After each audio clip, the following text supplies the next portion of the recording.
From The Hartford, visit trusthartford.com. The Hartford, your protection is our passion. The Hartford Insurance Group, Inc. pays royalty fees to AARP for the use of its intellectual property. AARP and its affiliates are not insurers. Savings vary. It's Schaefer and Sliwa. John Schaefer and San Diego's own Alan Sliwa. Your Schaefer and Sliwa. All right, San Diego and Southern California, what's going on? This is Hour 1. Schaefer and Sliwa on this Wednesday afternoon. Padres and Dodgers will meet for a rubber match. A series win tonight. Randy Vasquez opposite Shohei Ohtani. We thought Allen could bring home a series win yesterday, but we thought incorrectly. No, actually, we didn't think so. That's true. By the time we were walking out, I don't think either of us thought You're right. Padres were getting a W yesterday. We'll hear more about Allen's experience at Petco Park. Obviously, the Padres lose a close one after winning a close one the day before. We are giving away the 4-pack of tickets to the San Diego County Fair. And if you want to be entered to win a free, absolutely free 4-pack of tickets to the San Diego County Fair, you need to answer this question on our talkback line. I was supposed to say a text line, but it's a talkback line. Here's the question. Are you more encouraged or less encouraged about the Padres after the first 2 games of the series? More or less encouraged? Open the iHeartRadio app, search for San Diego Sports 760, click the red microphone icon, answer that question. Are you more encouraged or less encouraged about the Padres after these 2 games? Tell us your name and where you're listening from. We'll play some of those talkbacks, and one of you that does that just by participating will walk away with a 4-pack of tickets to the San Diego County Fair. How would you answer that? Or is it too early to 24 hours. Is it too early to get into that? No, I don't think it is. I think, we obviously got a lot to hit on, and we encourage listeners, by the way, even if it's not talkback, if you want to call in and give your thoughts on last night's game, the series so far, 877-767-4760, 877-767-4760. I mean, look, there's a lot of different ways to look at last night's game and these first 2 games against the Dodgers. And before we even get to what could be another phenomenal game, Randy Vasquez, who has been just so impressive so far this year, going up against nobody's got a lower ERA than Shohei, do they? Not a starter. Okay, not a starter. There you go. And then that's really all that matters. So obviously, before we even get to that matchup, brother, why does it feel like you played 2 playoff games in a series in May? Like, stylistically, the way both of these managers are managing, the fact that these games are as close as they are. I mean, you have a 1-0 game and a 5-4 game. That's what you have so far. And, being at the game yesterday, it dawned on me a couple of different times. I'm like, just kind of took a step back. I'm like, this is a really, really good baseball game. Obviously, the results didn't go the way you wanted them to go, but it's impossible, in my opinion, from just seeing what we've seen these first 2 games, not to walk away with 35 different feelings. But the overall feeling for me is, the Padres had a great chance to be up 2-0 in this series, win the series. We should be sitting here, in my opinion, we should be sitting here today talking about the Padres taking the first 2 against the Dodgers. And that didn't happen. And I think primarily that has more to do with some mistakes from the Padres and a little bit of bad luck, which happens in the game of baseball. Yeah, I have to be honest, because that's what we do for a living. The contrarian I will lie to everybody. The contrarian in me. Yep. After my takeaway so far in the series is like, I'm a little concerned that this idea that the Padres kryptonite, as you drop a baseball in studio, which is basically like Ty France and Mason Miller. But honestly, we had Fabian Ardaya with us yesterday. It's like, listen, the kryptonite here is the Padres bullpen. And not even 24 hours later, it's solved by the Dodgers. And I'm left thinking to myself, oh, that's interesting that when you use your A team against everyone else, you're 25-1 when leading after the 6th inning. They led after the 6th inning yesterday. But against the Dodgers, of course, even when you throw Morejon, Estrada, Adam, I'm just saying over these 2 games. Mason Miller, who has, been a little shaky. Again, it was an unearned run yesterday. We can get into that. I'm left a little discouraged, I guess, that even when you have the deck stacked in your favor, which is a lead late, it still is crackable or unlockable, so to speak, by the LA Dodgers. That was one of my takeaways yesterday, because the Padres are so good with leads and they didn't preserve one yesterday. Yeah, but I could say the same thing. I mean, they won a 1-0 game. They did A couple of days ago with Yamamoto on the mound, one Andujar home run, and they carried it the entire way. So is it going to be perfect every time? I don't think they lost the game yesterday because of their bullpen. I don't think they lost the game yesterday because of Mason Miller, Ty France, and obviously what happened in that situation. I think they lost the game. There was, I thought, the most critical stretch in that game, which, by the way, you and I'd mentioned to you, I was going down to the game, and the beginning portion to go down 2-0, Freddie Freeman hits the 2-run homer. You mentioned this to me a couple times. I don't know what Gavin Sheets was doing. Maybe he had a chance at that ball. Definitely had a chance of the ball. He didn't play it for whatever reason. Let's just say you got, certain guys defensively in certain places that don't always make sense, but the Padres are obviously just kind of juggling whatever they need to. But I thought the turning point in that game yesterday had nothing to do with anybody other than a little bit of bad luck, where a ball that should be scoring you a run is a ground rule double. Right. So the runner goes back to third.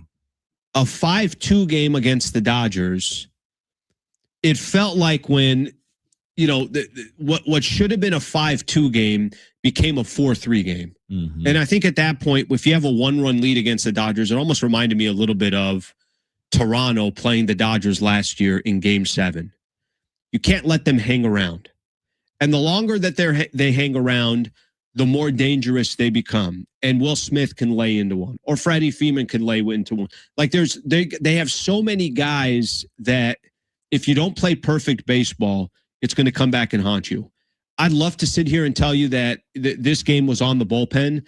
They had a little bit of bad luck. I mean, like I said, and that's not the only reason why they lost the game, but a ground rule double that cost you a run, and then the just kind of fluke play where the ball hits second base ended up getting the Dodgers a run. Again, the score should have been 5-2, but the score was 4-3.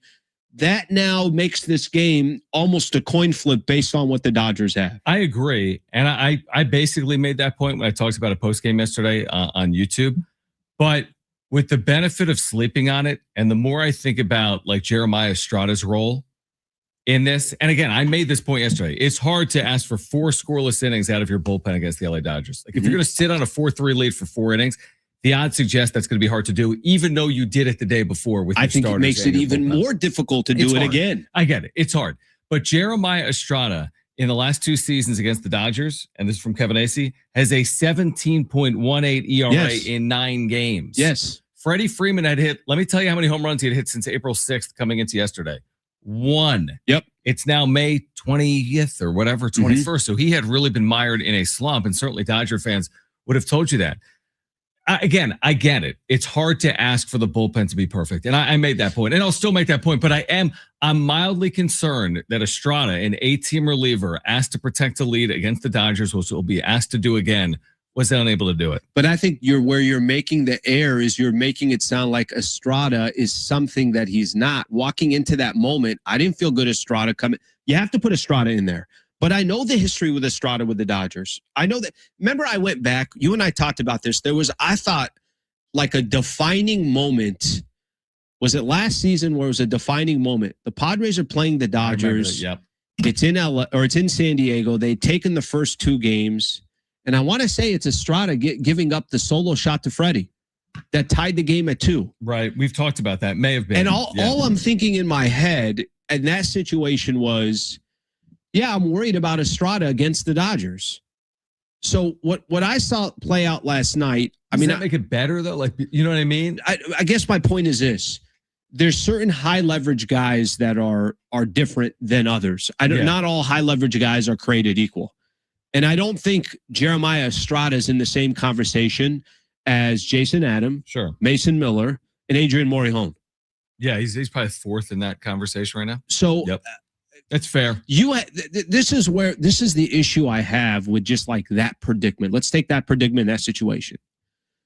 You're asking the Padres to be perfect in that situation, and they weren't able to against the Dodgers. I think for me, when the dust settles and I pay attention to that game, that moment, did it feel like that should be a 4-3 game? It didn't feel like it should be. Completely agree with But you. that doesn't excuse what happened in that situation, doesn't excuse what happened the rest of the game. So, I just don't put it on the bullpen yesterday. That's my opinion. It's a long way of us saying in 10 minutes, and by the way, we want to hear from you. Are you more or less encouraged on the Padres after these two games? Open the iHeartRadio app, search for 760, click the red talkback mic. Just by doing that, you're entered to win a 4-pack of tickets to the San Diego County Fair we're giving away today. It's a long way of saying this. The margins are razor thin against the two-time defending champs. And you felt it last night in the 9th inning, specifically when Alex Call, the pinch runner, is picked off dead to rights at first, and Mason Miller and or Ty France botch that pickoff. And that's the difference between losing a game and seeing that game, into a 10th inning potentially, or walking off against LA. The margins are super thin. I'm with you. I thought there was some luck factor yesterday as well. The ground rule double, certainly. ABS challenge that benefited Mason Miller 2 days ago doesn't benefit Mason Miller yesterday to lead off the 9th inning. But at the end of the day, you can't make the mistake they made in the 9th inning and get away with it against LA. And again, I kind of go back to this. Like, you know what it reminds me of? It reminds me of you can beat certain teams and not play perfect baseball. Yeah, exactly. You can't do that against the champs. And I could take that for any sport. It's like, let me give you a football example. If you're a team that's an underdog against the champs, you're playing Patrick Mahomes and the Kansas City Chiefs. Every time you don't score a touchdown in the red zone, you might look back and say, is that going to cost us? Every time you get a fumble inside your own 35 and you're like, hey, we could have had points there. Is that going to cost us? Sure. The Chiefs will make you, that will cost you a game. Mm-hmm. The Dodgers, if you got a chance to bury them, and I go back a little bit earlier in the game, the difference between 5-2 and 4-3 was winning or losing is everything. And I thought, again, yes, the mistake that you make in the 9th inning, of course, that's going to cost you. Now, I could also say that Adrian Morihone had Shohei Ohtani sitting at third with one out. And, obviously he had to pull a Houdini act to make sure that he didn't give it up. But against the Dodgers, you just have to be, if you want to beat the champs, you got to play clean baseball. You got to take advantage of every opportunity. And if you don't do that, then you lose 5-4. That's what happened to the Padres. They've been in both of these games. To be honest with you, I've been impressed with what I've seen so far. All we can look at is on May 20th, before the Padres play tonight, they have been one of the best teams in Major League Baseball, and they went up against the best team in baseball and hung with them in these first two games. I find a lot of encouragement from that. And that's not to walk away and not say I wasn't extremely disappointed in the loss yesterday, because I thought they played good enough to figure out a way to win, and they weren't able to do it. And then, of course, we'll see, what narrative is set after tonight, because they won't meet again for another month. And whoever wins tonight, of course, wins this series. Whoever wins tonight also is in first place. If it's the Padres by a half game, if it's the Dodgers, it's by a game and a half. What does Craig Stammen think about how the Padres have played in the first two games? We'll hear from him on the other side. Plus, we're going to get your talkbacks. You can get those in right now. We'll play them on air. Open up the iHeartRadio app. Search for San Diego Sports 760. Click the red talkback microphone icon and tell us if you're more or less encouraged about the Padres after the first two games of this Dodgers series. Dan Szymborski from FanGraphs joins us at 3:30 on San Diego Sports 760. We're live on the iHeartRadio app.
All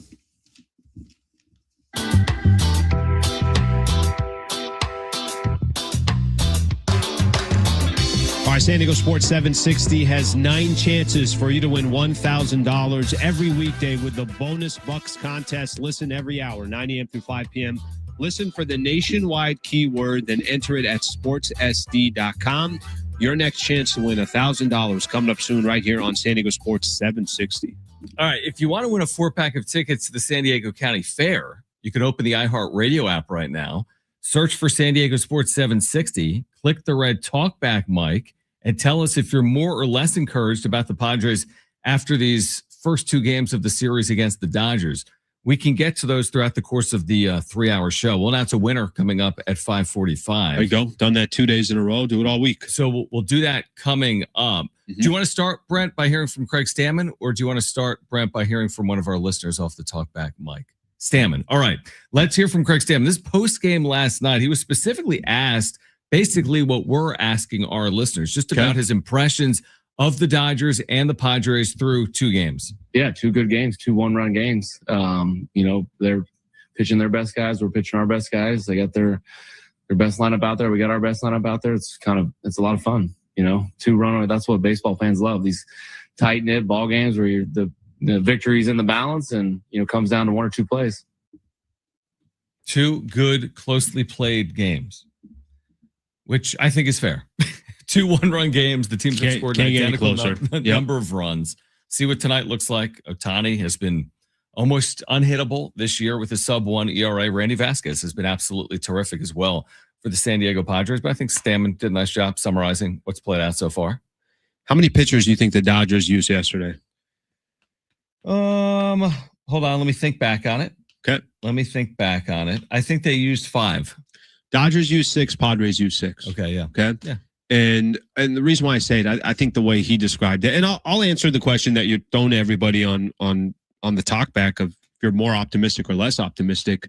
Yesterday was it was a game that you could tell both franchises were like, yeah, let's get this one, right?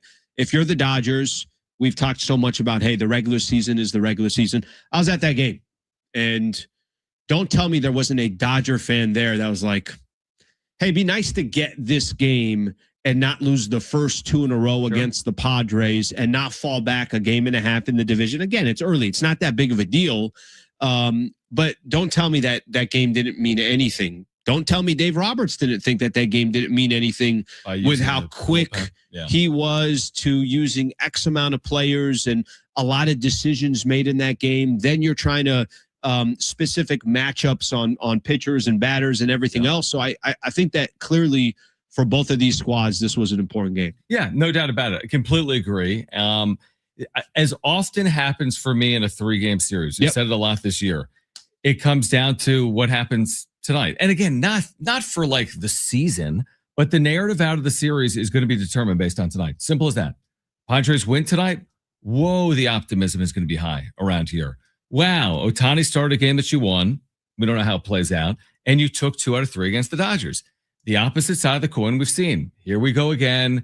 Dodgers have the upper hand. Ohtani outpitched Vasquez. What's it going to take? And it's 1 game in May. There was a really famous book about Cubs and Cardinals called, I forget what it's called, a summer, I don't know, 3-game series in August, a weekend in August, about just like everything that goes into Cubs Cardinals and how highly competitive it is.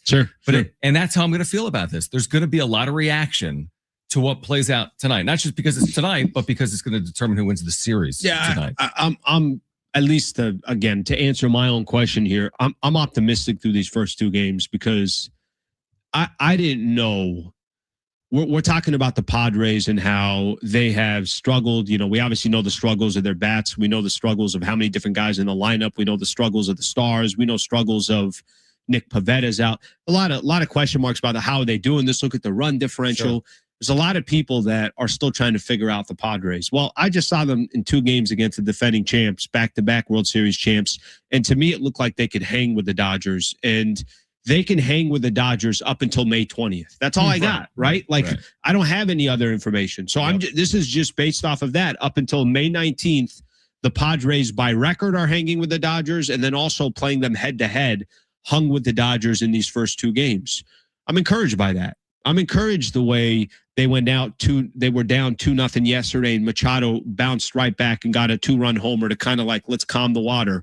I'm encouraged that Michael King looked as good as Yamamoto. I'm encouraged that Griffin Canning, I thought yesterday, had a nice start against the Dodgers when you kind of felt like this thing could fall really, really quick because the Dodgers didn't score any runs on the night before. I'm encouraged by that. I think there's a lot to be encouraged of. And based off of what happens tonight, I don't know that that's going to change much of my encouragement. I don't. Why would one start Shohei versus Randy Vasquez be the difference of me saying to myself, "Oh my God, the Padres are screwed"?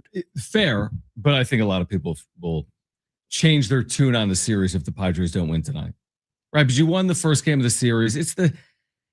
I've just seen it so many times before. I'm with you. I don't think it's worth overreacting to. But either I way. don't care. I think if you beat Ohtani tonight. But if I'm being honest with you, like, who are you talking? Are you talking about fans? Fans. That's who we're talking to.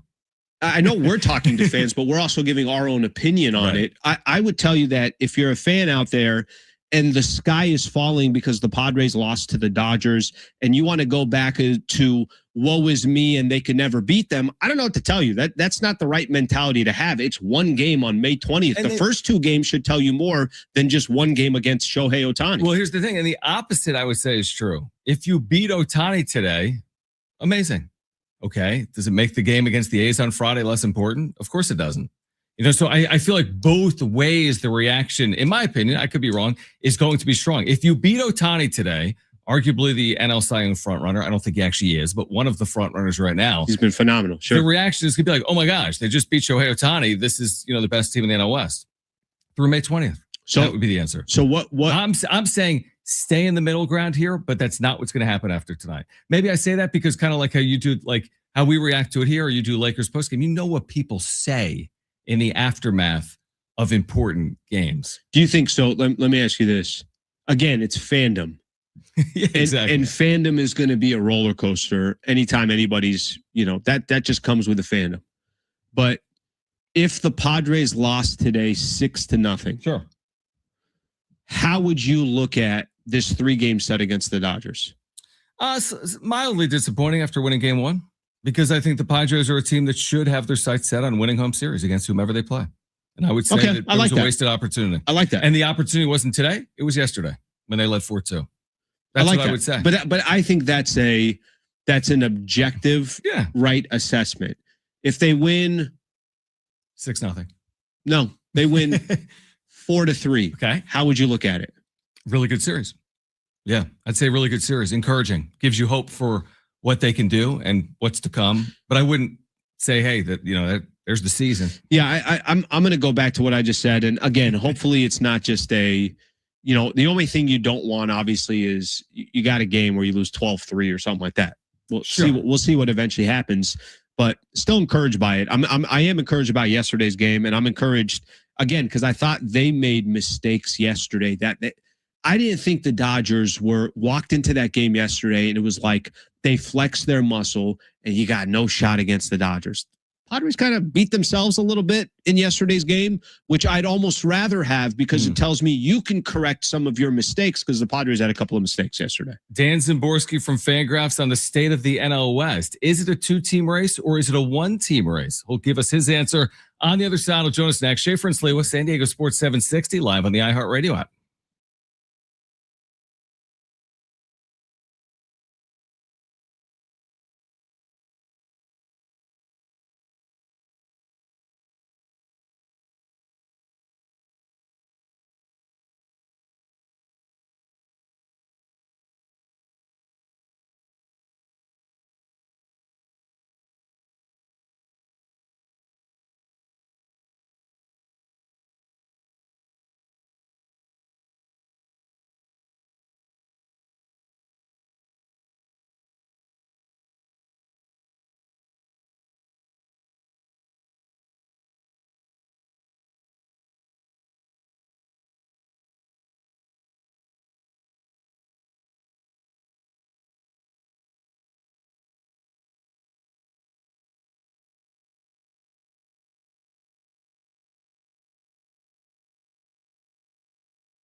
This report is sponsored by eBay. The Padres are downtown getting set for Game 3 of their series against the Dodgers. It's going to be Shohei Ohtani going for LA and Randy Vasquez going for the Padres. First pitch tonight is at 5:40, not 6:40. In NFL news, Aaron Rodgers told the media today that he plans to retire after the 2026 season. And we have Game 2 of the Western Conference Finals in the NBA tonight when the Spurs take on OKC. The tip of that will be a little after 5:30. And as of right now, De'Aaron Fox is still listed as questionable for the Spurs. eBay is home to millions of finds, and each one becomes part of your story. From your favorite vintage band tee to the dream car you've been searching for, or the foul ball you heroically gave away, it's all there on eBay. eBay, things people love.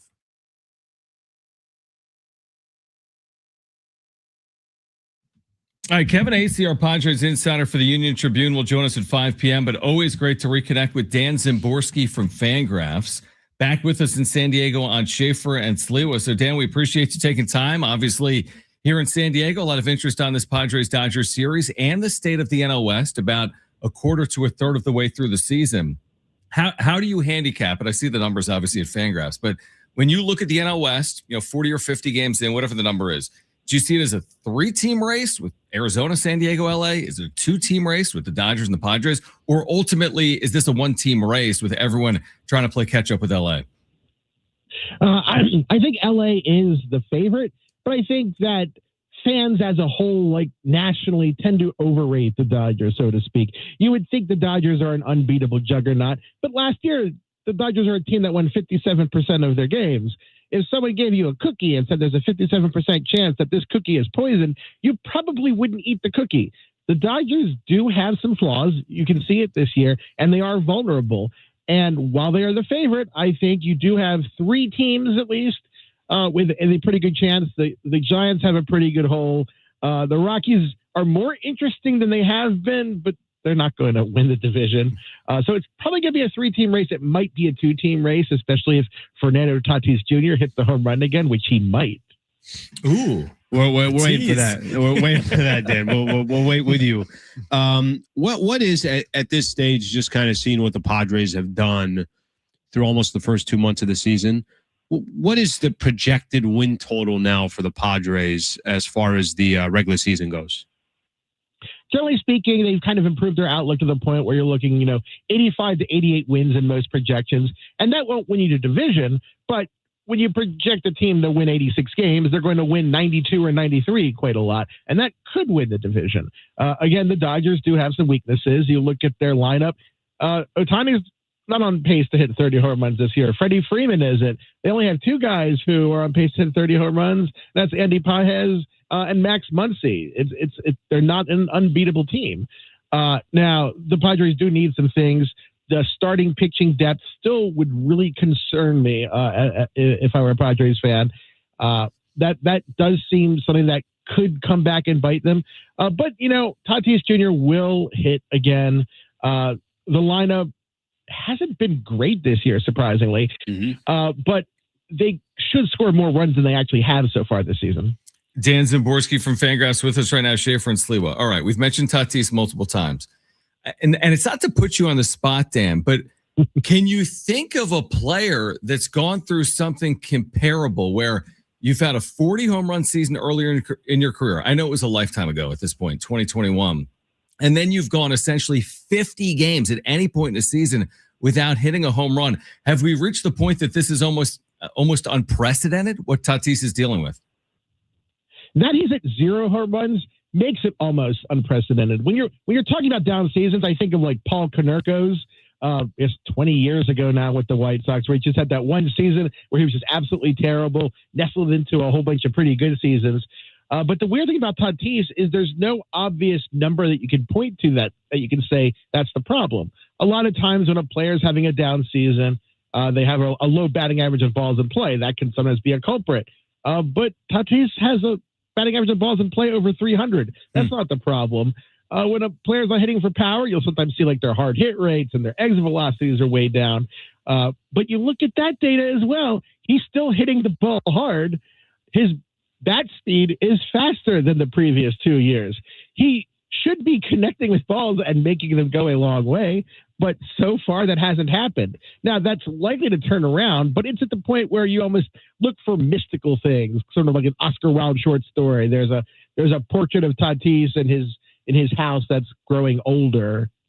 It's a really weird set of things that are going on right now with him. Is there just, I'm not even sure, is this something that FanGraphs has as well? Is there a current projection, like just based off of where he's sitting today and not having a home run through 48 games? And what do you think is a number that people can look at and say, yeah, he's probably projected to get X amount of home runs this year? Well, the rest of the season projections have been obviously adjusted downward. So it does project a lower rate coming into the season. Like the ZiPS projections at the start of the season saw him slugging 479. Now for the rest of the season, it sees him slugging 441, which is significantly down. I mean, that's almost 40 points down. Right now, depending on which projection you look at, they have him finishing between 15 and 20 home runs.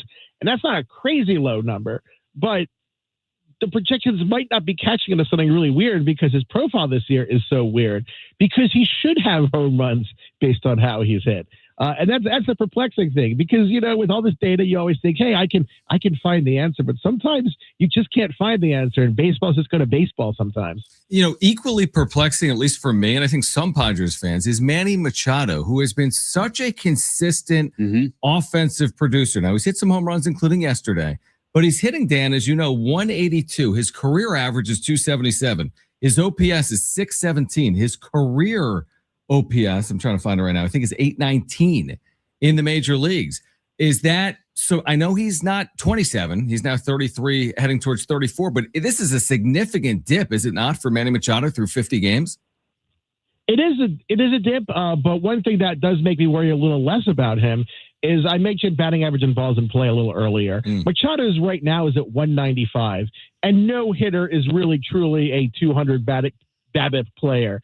One thing I like to point out is when pitchers hit and didn't bunt, pitchers as a whole had a batting average and balls in play around 230. Randy Johnson, who trying to bat looked like Frankenstein's monster having a herniated disc, he had a batting average and balls in play in the 230s when used as a hitter. So Machado is not worse at hitting than Randy Johnson is. I think we could probably safely say. So the batting average will likely come back up, and really the batting average is what's caused the on-base percentage and the slugging percentage to be low. If you put Machado back at 250, 260, all of a sudden his on-base percentage is just barely below what it was last year, same with the slugging percentage. So he's a player I think has been more fluky poor this season than the weirdness that is Tatis. Dan, you mentioned kind of what a win total would look like potentially for the Padres just based off of how they start off the season. Where does that win total stack up with the rest of the NL, and kind of if we're predicting a postseason spot, where do you have basically San Diego amongst some of these other teams in the NL? Well, San Diego does look like one of the favorites to win a wild card spot, at least, if not win the division. The projections still generally see the Dodgers as winning 95, 96 games, because this is a team that can rack up a lot of wins in a row. It's just a very deep team, just even if it's not an insurmountable task to defeat them.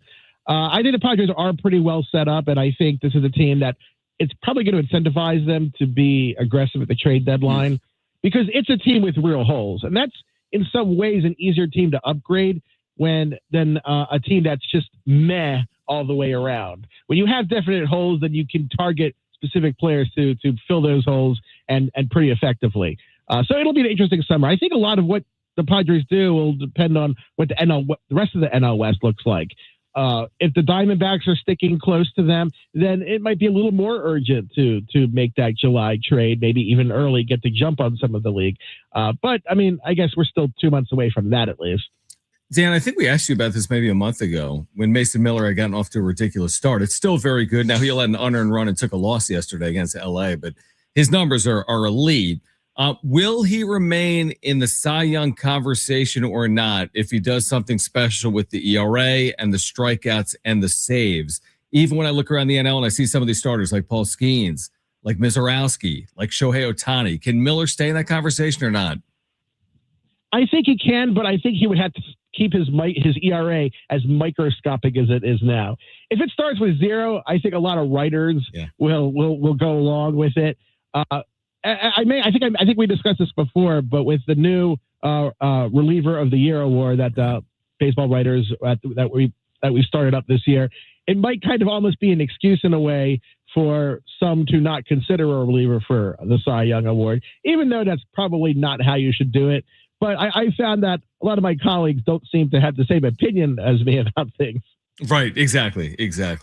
All right, Dan. Well, we appreciate it. We'll catch up with you again in the midst of the summer. And you said something interesting about the Padres maybe being aggressive at the deadline. We've never seen that in San Diego. That'd be Never interesting. happens. Yeah, if Preller, the GM was aggressive. Preller's very nervous. Yeah, he's a very conservative general manager, as you know. All right, Dan Szymborski from FanGraphs. Thank you, Dan. We appreciate you. Always fun, guys. Thanks for having me. All right, so Dan Szymborski. Yeah. Interesting thoughts. Interesting thoughts, and I was thinking about this yesterday, and we could come back at this. I know we got a lot of great stuff coming up here, but you've had this thing about AJ Preller and how aggressive, and you kind of had me being at the game yesterday. There was a little bit of, I think this kind of falls in some of the optimism. It's interesting that the decisions that he'll have coming up, and it's looking more and more like that same aggressive AJ Preller. I don't know if new ownership changes anything or any of that stuff, but they've played good enough right now to tell you, go fix some of these holes. And that's obviously been one of his stronger suits. Yeah, I completely agree with that. Some of your talkbacks on the other side as well. If you want to weigh in, open the iHeartRadio app, search for San Diego Sports 760, click the red microphone icon. Tell us if you're more encouraged or less encouraged about the Padres after the first 2 games of the series, and one of you will walk away with a 4-pack of tickets to the San Diego County Fair. Stay with us. Kevin Acee at 5 p.m. Schaefer and Sliwa, San Diego Sports 760, live on the iHeartRadio app.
All right. Schaefer and Sliwa with San Diego Sports 760. We haven't yet played a talkback, Alan. Okay, let's do it. From the talkback mic. Again, if you want to weigh in, open the app, search for San Diego Sports 760, click the red microphone icon. Tell us if you're more or less encouraged about the Padres after these first 2 games against the Dodgers. You're automatically entered for a chance to win a 4-pack of tickets to the San Diego County Fair. We'll announce a winner coming up today. Here's a talkback from this hour. Hey guys, going to weigh in here from Point Loma. I'm a bit more optimistic, thinking about how the Dodgers pummeled the Angels the weekend before this and how these 2 games played out against LA. Monday, the shutout, Michael King masterclass. And yesterday, hey, a couple of bad bounces, 1 errant throw. Even if he picks off call, are we still winning this game? We don't know that. It could have gone into extras. The Dodgers could have won it. So I think these were 2 swing games. We got 1. They got 1.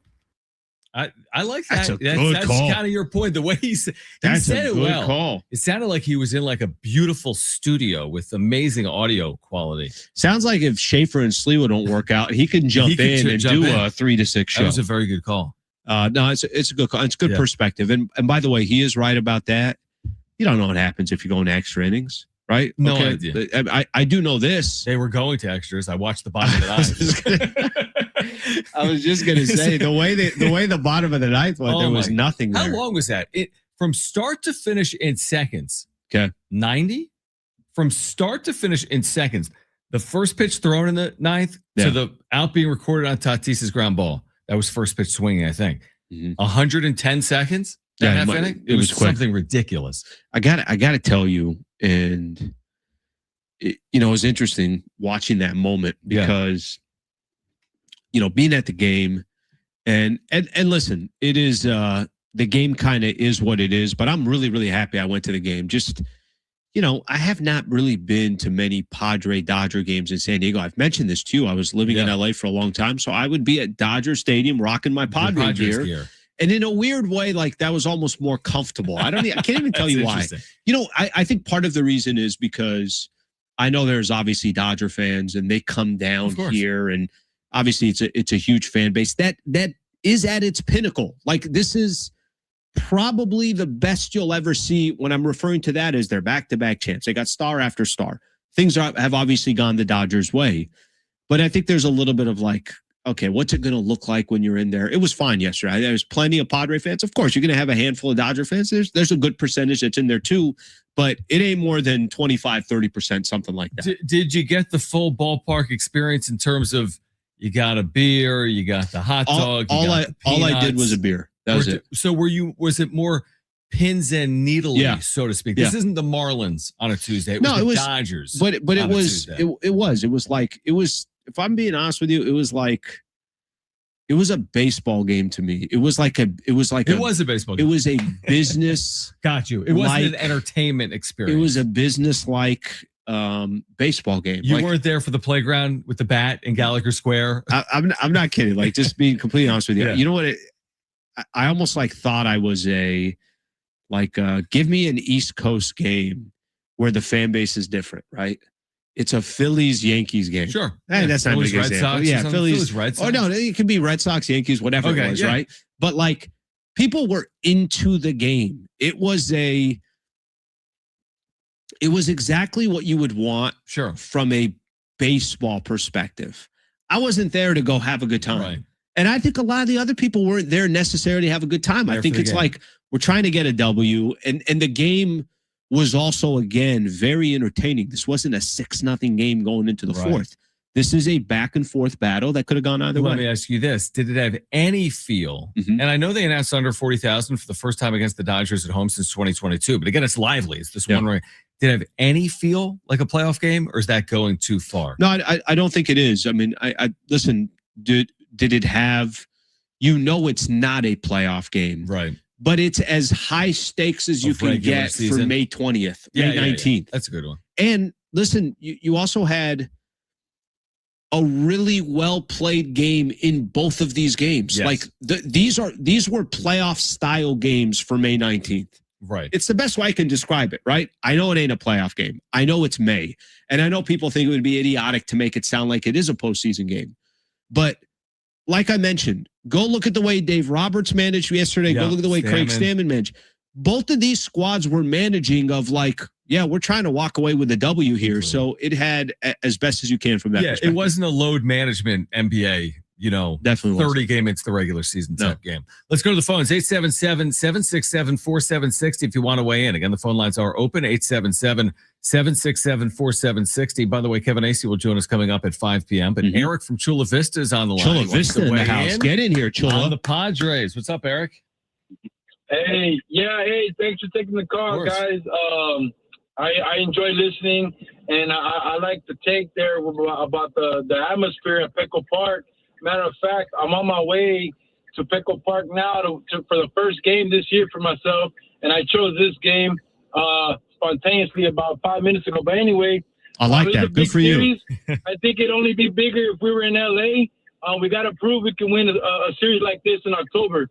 I'll be listening in, guys. Talk to you guys later. Appreciate that. Win a series like this in October. There'll be a time to prove that. I don't know if that can be proven tonight. I don't know if beating Shohei Ohtani tonight is going to prove that to me about October. I'll feel good about where they sit right now, but I don't know if you're proving or disproving anything tonight. And I don't know if he's saying like you have to do it in October. Okay. In order to, I don't know if he's saying referencing this game specifically. Right. Listen, there's nothing can happen tonight. No. That will reflect something in a playoff game or in October. Other than, I tell you what can help. And I think there was a little bit of this yesterday as well. I love Randy Vasquez getting the start tonight. Like, I like the idea and the concept of Randy Vasquez, who right now, if the playoffs started today, and you've heard everybody talk about they don't have enough pitching. They don't have enough starters.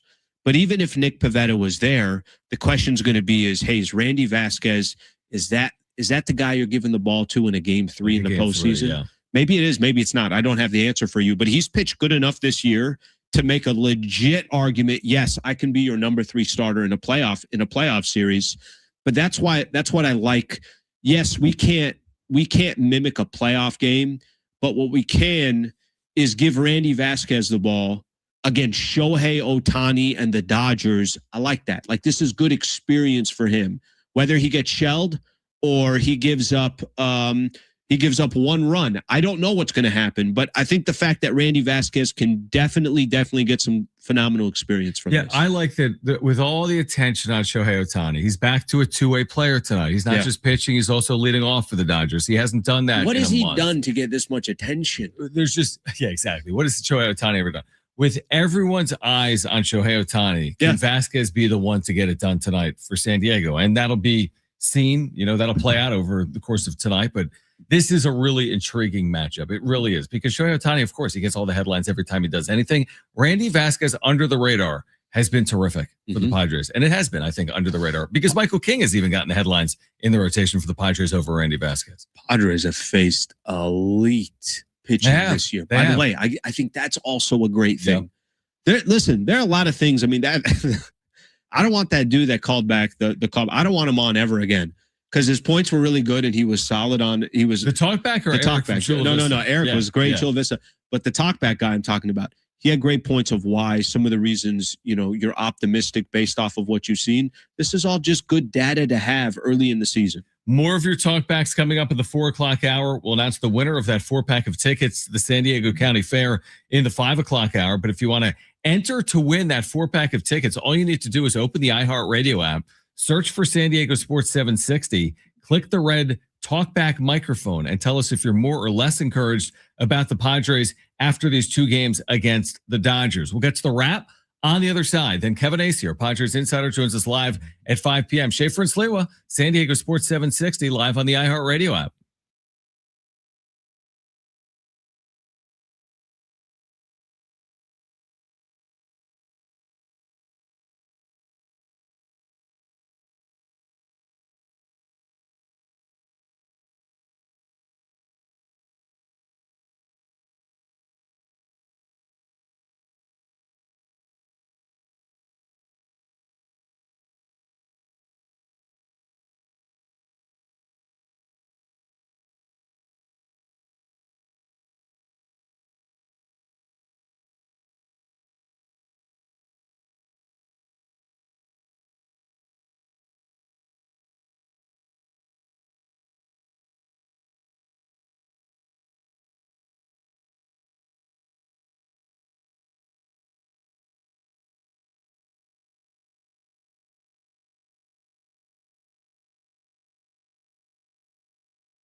This report is sponsored by eBay.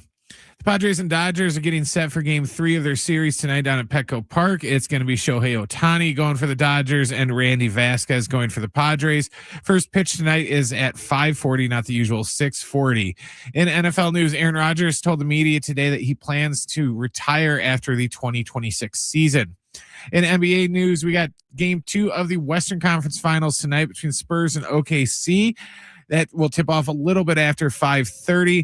And as of right now, as the Spurs, De'Aaron Fox is still questionable for the game. eBay is home to millions of finds, and each one becomes part of your story. From your favorite vintage band tee to the dream car you've been searching for, or the foul ball you heroically gave away. It's all there on eBay. eBay, things people love.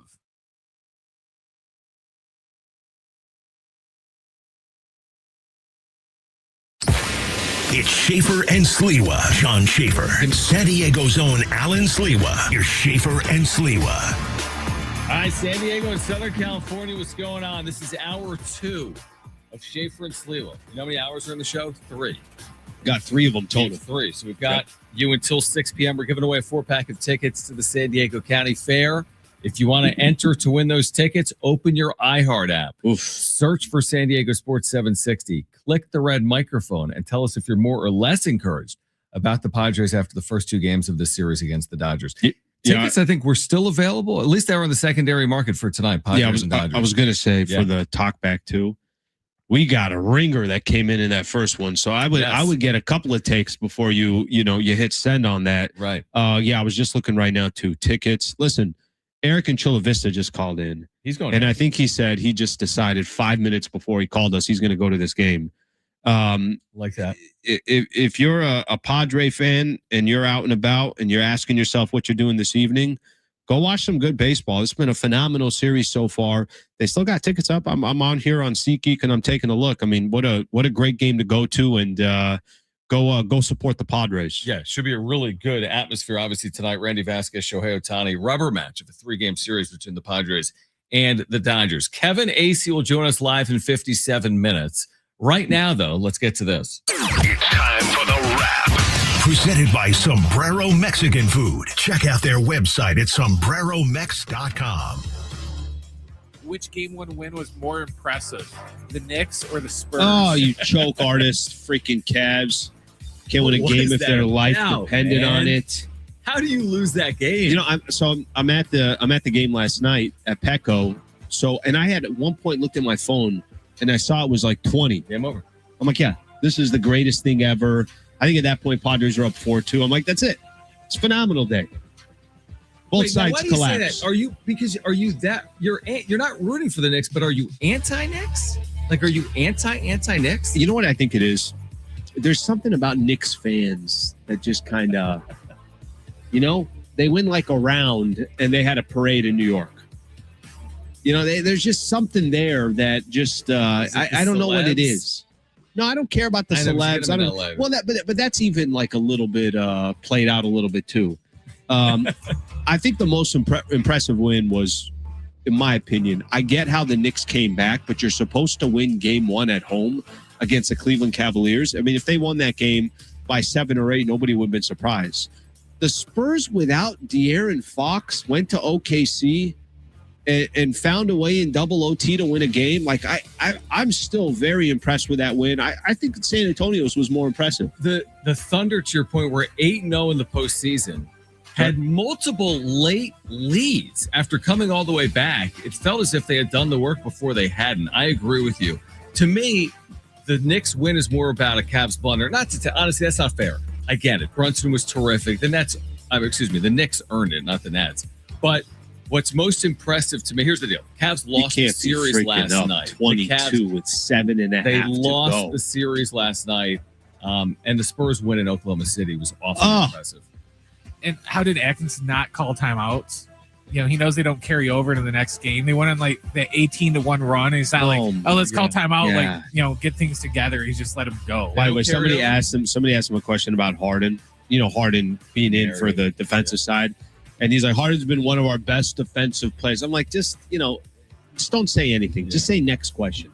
Speaking of which, Next question. Is Shohei Ohtani the greatest athlete of our lifetime? Shohei Ohtani, you and I were talking about this. I'm not going to really get to appreciate Shohei. I mean, I'm not, because the problem is, so I don't even know if I have a way of answering this. I've never seen anything.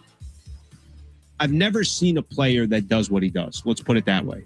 Like the fact that he's walking into tonight's game and he has the best ERA in the game from a starting pitcher, and yet he's really known for jacking 45 home runs and steals and everything else that he's able to do. It's unbelievable. But because he plays for the Dodgers, I'm going to be completely honest with you. I can't watch. I just can't.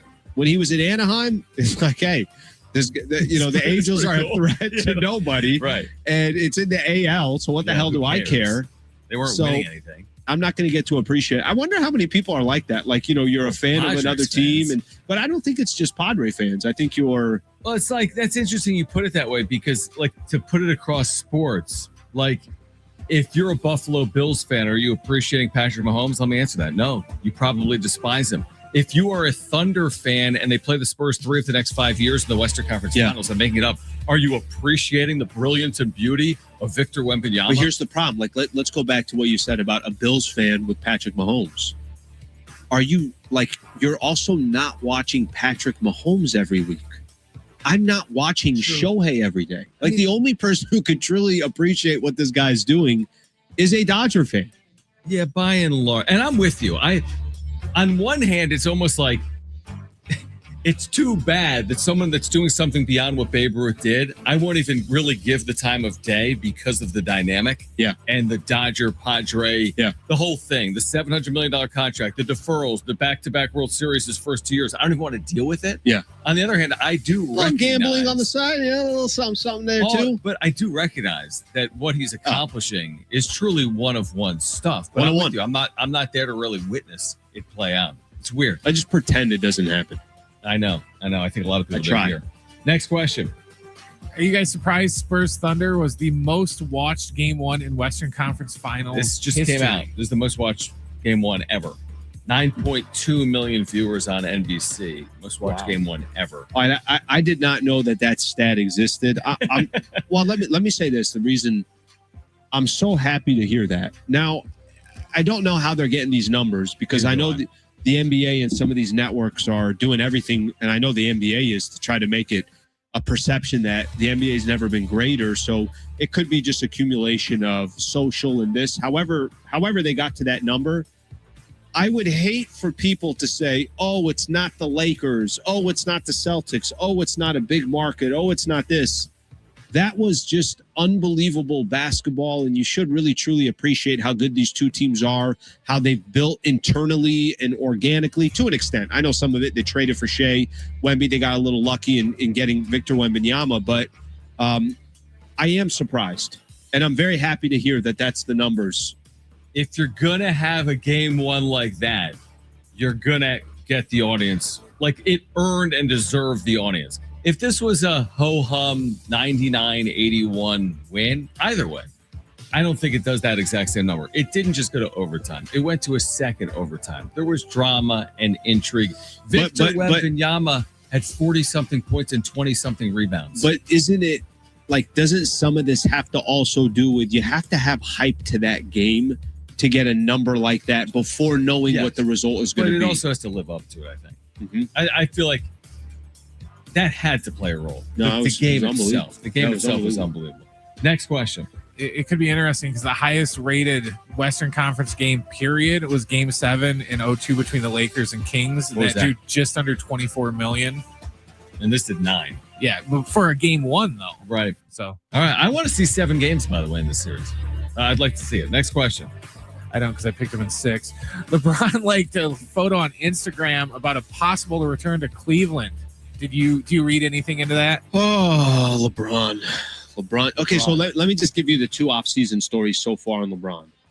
Stories came out right when the season ended that, remember Dave McMenamin had that story, and it was something about that, underappreciated. The Lakers have underappreciated LeBron. And then, obviously this is another storyline that comes out as well. I have done I think, a pretty good job of trying to like defend LeBron, because I try to look at Bron just the player, and the freaking player, almost like we were talking about with Shohei, right? Like, you're never going to see a player like this again, to play this many years and to have all these records. This is why people don't like LeBron. Sure. It's these little games that get played in between. They're annoying. The storylines that came out right after the season started, they're annoying. It's like, brother, you want to walk? Just go to the Cavs. Like, I think everybody's just so sick of the drama that comes with someone. You know what? I honestly feel both parties would be better if they went their separate ways. I don't think it happens, but I think both sides would be better off. The reason I say it is that Lakers fans expect the Lakers to win championships. You're not doing it with LeBron. I'm not here to say you're doing it without him immediately, but I think you need to begin the process of moving on to put the keys in the hands of Luka. You have to start how are we going to win a championship with this man, solely this man leading the way? Stop fooling yourself. So turn that page and begin that process. And for LeBron James, are you going to be remembered most fondly in Los Angeles, or are you going to be remembered most fondly in Cleveland? So just go where you're going to be remembered most fondly. I think it might be best for both parties if he goes elsewhere.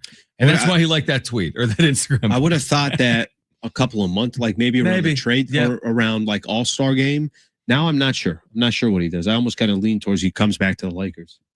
I think it's a lot. Him and Aaron Rodgers are very similar, to where neither one of them like it when people stop talking about them for too long. So, if you go too long without LeBron being in the news, he's going to like some random Instagram thing or some random tweet, just because then people will start talking about him. Just like Rodgers, pre-today when he was exactly. We already knew that. Attention, man. The attention some of these guys need is crazy. Aaron, you didn't need to tell us you're retiring. You weren't going to be welcomed back into the league next year. No one is going to want you back. How is that a national? If I go to ESPN.com right now, I'm glad you mentioned that real quick to spend 60 seconds on it. It's the first top headline. Aaron Rodgers says he'll retire after the season. This is it. We already knew that. That to me cannot be the most topical sports story in America today, is it? That's the most topical sports story in America? No, thank you, please. But for whatever reason, he just like all eyes on me. And I'm not saying LeBron's exactly the same way. LeBron's a completely different athlete. LeBron is a much better athlete right now, or so much more prominent or even important to a sport right now than Aaron Rodgers is. But I don't know. It's just hard to escape both of them, arguably. For Rodgers, this goes back to the ego thing, though. Because now that he has, officially, I'm doing air quotes, announced it, now he's going to get his little farewell tour and everyone's going to talk about him. He prays on him every single game next year, so it kind of plays into him getting more attention about it, to where if he just would have played next season and then just retired like we all thought he would, he's not going to get all this praise heaped on him all season. All right, why don't we do this on the other side? We're getting to more of your talkbacks. Open that iHeartRadio app, search for 760, click the red microphone icon, and tell us if you feel better or worse about the Padres after the first two games of this series. Simple as that. You can do that, and you can qualify to win a 4-pack of tickets to the San Diego County Fair. Plus, did Manny Machado last night get testy with a reporter or not? You'll hear what Manny had to say about his struggles coming up next on Schaefer and Sliwa, San Diego Sports 760, and live on the iHeartRadio app.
All right, San Diego Sports 760 congratulates all our winners in iHeartRadio's Thank a Teacher powered by Donors Choose. There's still time to donate to a classroom project, and your donation will be matched by Donors Choose. Help us say thank you to the educators shaping our future right now at iHeartRadio.com/teachers, iHeartRadio.com/teachers. All right, we're going to hear from Kevin Acee live with us, our Padres Insider at 5 p.m. We'll hear from Manny Machado in about 90 seconds. But first, as you crumple up that piece of paper and ball. Well, you hit your shot yesterday, and I want to, I want to say something about, where you are kind of in your trash can to trash bin career. Okay. Yeah. You started off. I thought you were a pretty high draft pick. You were like a top 10 pick. No, you were top 10 pick, maybe 12. Undrafted free agent. No. Let me tell you, because it doesn't get better. You were top 12 coming out of the draft. It took about a year, and a lot of teams were like, I'm not sure if this guy's got potential. I was playing in China. After that, you were playing international, right? Okay? And then yesterday you hit a shot, and right now there's a lot of people saying like, "Hey, can this guy work his way back?" So I'm gonna give this to you here one more time, and this could be 2 in a row for John Schaefer. I'm making this. Okay, wait before you. Boom! Oh, swish. That's funny, bro. Swish. I kind of for my last two. That's a great shot. Like anti-Harden. I kind of thought for a second that I wanted to hype that up a little bit, maybe get into your head a little bit, but you took the shot quick. I wouldn't let you do it. All right, let's hear another talk back again. If you want to qualify to win a 4-pack of tickets to the San Diego County Fair, open the iHeart app, search for 760, click the red microphone icon. Tell us if you're more or less encouraged about the Padres after the first two games of this series against the Dodgers, like this listener. Hey, John and Alan, it's your boy Larry Joe here. In regards to the first two games against the Dodgers, I would say I'm highly encouraged of how our pitching staff have showed up and kept that offense sort of in check, kept us in the game. So that's what I'm highly encouraged about. As far as Ohtani facing him today, I will say the Padres have faced him twice, and both times they have gotten to him. Not like they've scored 6 runs, but they have gotten to him. So I like their chances. All right, go Padres. Thank you, Larry Joe. Loyal listener, Larry Joe. Good insight. I don't even know what their career numbers are off Ohtani. Remember before the show, I'm like, let me look that up. But yeah, they've done a nice job against LA's offense by and large. I think that's fair. Yeah, I think they have. I mean, 2 games. To be honest, I mean, it's what did Freddie have yesterday? He have 2 home runs, so he's got 3 of those 5 RBIs. Yep. You've given up. You gave up. Listen, yesterday was one unearned run with the Mason Miller side of things, and the other run I think they got was the one we talked about, the kind of the soft run off the base, runner gets the second, Shohei ends up driving him in. So yeah, you haven't seen and you go see how many runs the Dodgers put up against the Angels, and the Angels are known for not having pitching. Obviously, the Padres are trying to make things happen with their arms. I think most people sit here today, and I go back to when we started the show. You should feel optimistic, or you should feel encouraged through these first 2 games. I don't know how much that's going to change for me based off of this game. I don't know if that's going to, unless it's just like this complete rout and the Padres are embarrassed. That's a different story. If this is just kind of another game that's a close game, whatever the case is, I don't know how much that's going to change me being encouraged through these first couple of games. Let me ask you this, then we'll hear from Manny Machado. Okay. Even if it was a embarrassment, as I do my air quotes, because it's baseball. They play 162 times. You're going to beat someone by 10, you'll lose to someone by 10. Let's say it happened. I don't want to see it. You could say it either way, but let's say they lost by 10 as opposed to won by 10 tonight. Does that really change your opinion? It changes in this. I think there is, we talked about this. Somebody said something yesterday. I think for the Padres, there clearly is a little bit of a psyche thing with the Dodgers. Sure. And I think that when you are the defending champs, you always kind of feel like, yeah, we're going to figure it out. Yeah, we have an edge on this team. Right. I think for San Diego, there's a little bit of a kind of a mind game thing that losing 10-0 in a game wouldn't be great. It has an effect. Now, does that make a difference if it's 5-0? Right, as opposed to right. I don't have the answer for you. I'm just saying that if you walked into this series and you played 2 really competitive games against the Dodgers, you're asking for, let's finish this thing off. Yep. And can that be a win tonight? Okay, well, what would a win look like tonight? You're going to have to get at least 3-4 runs, and Randy Vasquez is going to have to be great. And you don't have Mason Miller tonight, I'm assuming. So you might need a multi-run lead. So you're going to need something to happen. And they've had this. They had this in their final game against Seattle, I think on the Mariners on Sunday. If I'm right, I don't think Mason Miller was available. No. Is that the game Mason Miller pitched a ton? No, I'm trying to think which game it was. 6 in that. They won, what were they, 8-2. Right, but on Sunday. I guess the point is that they had a game where it didn't feel like, hey, is this stacked against you? You've already taken 2 games, and they came out and just played great baseball. To your point, by the way, Craig Stammen did say earlier that Mason Miller, it hasn't been determined whether he has availability tonight. I would be shocked. He's not pitching. If in May we saw Mason Miller come out of that bullpen tonight with that theme song and everything. I just don't see that playing out. We'll hear from Manny Brent coming up. We'll do that on the other side because I do want to react to it. Did Manny Machado get testy last night? That's an interesting question, and we can hear from Manny Machado on the other side. It's only because it's Machado. Only because it's only because of Machado. And we'll get to more of your talkbacks, and Kevin Acee will join us live coming up at 5 p.m. We'll get you ready for Game 2 of the Western Conference Finals as well. The Padres and Dodgers, the rubber match coming up in just over an hour. Shohei Ohtani and Randy Vasquez, what Manny Machado had to say last night about his offensive struggles. You hear that next on Schaefer and Sliwa, San Diego Sports 760, and live on the iHeartRadio app.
This report is sponsored by Straight Talk Wireless. The Padres and Dodgers are getting set for Game 3 of their series down at Petco Park. It's going to be Shohei Ohtani going for the Dodgers and Randy Vasquez going for the Friars. First pitch tonight is at 5:40, not the usual 6:40. In NFL news, Aaron Rodgers told the press today that he plans to retire after the 2026 season. And we got Game 2 of the Western Conference Finals tonight between the Spurs and OKC. The tip of that game will be a little after 5:30. As of right now, De'Aaron Fox is still questionable for San Antonio. Every now and then you find a deal that actually feels like a win. With Straight Talk Wireless, you get more and pay less. Now that's a good deal. No contracts, no credit checks, no surprises, all on Verizon's 5G network. Find it at the same place you've always found straightforward prices, exclusively at Walmart and straighttalk.com. Schaefer and Sliwa. Kevin Acee, our Padres Insider, joining us live at 5 p.m. In just about 30 minutes. We're reacting to your talkbacks. If you want to win a 4-pack of tickets to the San Diego County Fair, open the iHeart app, search for San Diego Sports 760, click the red microphone icon, and tell us if you're more or less encouraged about the Padres after the first 2 games of this series. Awful announcing the Twitter handle, which has a good amount of traction, honestly, phrased the interaction between Manny Machado and this reporter as testy. The reporter is Barry Bloom. Take a listen, and we will react to what Manny Machado had to say about his offensive struggles last night. What do you have to say, your analysis of your own offensive struggles so far? Of my offensive struggles? Struggles, yeah. My struggles? Yeah. Yeah, struggles, man. It's been tough. Yeah. Do you have any, I mean, I'm sure you're working through it. Do you have any, have any theory of what's going on? I mean, usually I'm a baseball player. I'm not a theorist. So can you got something for me? I mean, your coaches have something for you? We've been working. Yeah, we've been working. We've been working on some stuff. So that's what I'm asking. What are you specifically working on? I'm not going to tell you that. That's for me to work on and for me to continue to work on. I don't consider that to be testy. Do you? I think testy is probably not the right word. I think there was kind of some moments of it. It was a little awkward. Mm-hmm. It was definitely awkward. There was, I don't know if those questions were kind of setting up properly, giving Manny kind of an opportunity to maybe explain kind of where he is. But testy, no. I don't think it was testy. Mm-hmm. It was an interesting exchange. Now, because it's Manny Machado, it's going to be a story, or awful announcing is going to grab it because it's Manny Machado. The story is more, it's Manny Machado. And any interaction Manny Machado has, it's going to get some attention. And listen, I watched it yesterday. I'm listening to it. Marty obviously Marty Caswell does a phenomenal job of grabbing a lot of these clips. So I saw when she posted it, and I knew it was probably going to get a little bit of traction, but I also wasn't, I thought it was going to get traction just because it was with Manny Machado. Yeah, I wouldn't. Yeah, I completely agree with everything you said. I found it more to be the interaction with Barry Bloom. Like, I was very impressed by my Machado standards are like, he's going to keep it real, dude. I have heard some real pushback from Machado over the last 7 or 8 years. I mean, some incredible stuff that if it played out in New York or LA would draw amazing headlines, could be on the front page of the New York Post, truthfully, if he said some of the things he has said, including to like Kevin Acee, who will join us in 30 minutes. I mean, he's had some really wild back and forth before for the last 7 or 8 years. This does not equal what I have heard previously out of Machado in response to some questions asked by the media. And I was actually impressed by it because I felt like he was being pressed, almost cornered, but he was more playful in his exchanges as opposed to anything else. Let's put it this way. Let's say this exchange happens on Saturday and it's against the A's. I think it's also the fact that you're going up against the Dodgers, that there is a lot of attention on this series, that there's a lot of factors to it. But I'm with you. Did it get some run? Sure. Yeah, sure. Got some run. I think a lot of people are talking about it. I think people are playing it, but am I walking away? There's not, there are times where I agree with Manny Machado. There's times I don't agree with Manny Machado. Same. This isn't a situation where I'm like, oh, I completely agree with the reporter. Oh, I completely agree with Manny Machado. It wasn't too big of a deal. And I do think there was a little bit of playfulness to it. Yeah, I agree. What do you got, Brad? I was actually I said during the break, I was kind of proud of how he treated it because handled himself. Yeah, it's like you said, this is far from the most testy we've seen Manny, to where if they would have asked him this even 2 years ago, he would have bit that dude's head off and then spit it back in his face. But it's one of those things to where you said it was more playful.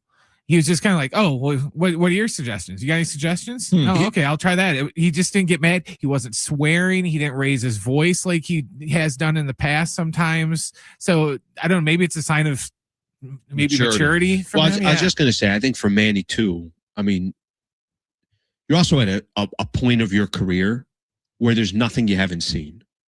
You should be kind of experienced when it comes to predicaments or situations like this. And you're also batting under 190. Yeah. Closer to 180. Yeah. 182. So there's also a part of this where it's like, you're right, Barry. Yeah, there's like, you got to obviously answer these questions. I get the conversation about what Manny Machado has done, and when the season settles, then you're probably going to look at the back of his baseball card and his numbers are going to be pretty close to that. But it's also May 20th, and it's very odd that he struggled as much as he has just from an average perspective. Maybe the timing of it, when Manny Machado hits a 2-run homer, maybe the question wasn't the best of timing, because Machado actually had a good, obviously to have a 2-run homer and to have 2 RBIs, have half the RBIs the Padres had. He gets it in the first inning. But I didn't think it was, anything crazy. Yeah. Manny this year, like for perspective, is 30 for 165 at the plate. So for him to actually get to the back of his baseball card, and I tend to agree. Anytime I ever doubt Manny with the whole back of the baseball card stuff, he gets to the back of his baseball card.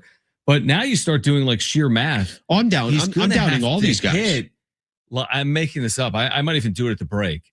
Like, does he need to hit 333 for 110 games to hit 274 for the year? Probably. I mean, we're in that category where he's going to have to really consistently hit for average to get to the back of his baseball card. He's done it before, and there is plenty of time to do it. But it is now time to do that. Yeah, listen, we'll go back to, I'm going to show you a photo. I forgot to text this to you yesterday. I'm at the game yesterday, and this is a moment that I thought was going to be the difference of the game, and it ended up being the difference of the game. The ground rule double, that whole situation, obviously hurt the Padres yesterday. I'm figuring out my way to get to the restroom, and I stop here because I see this, and I'll show this to you here real quick, okay?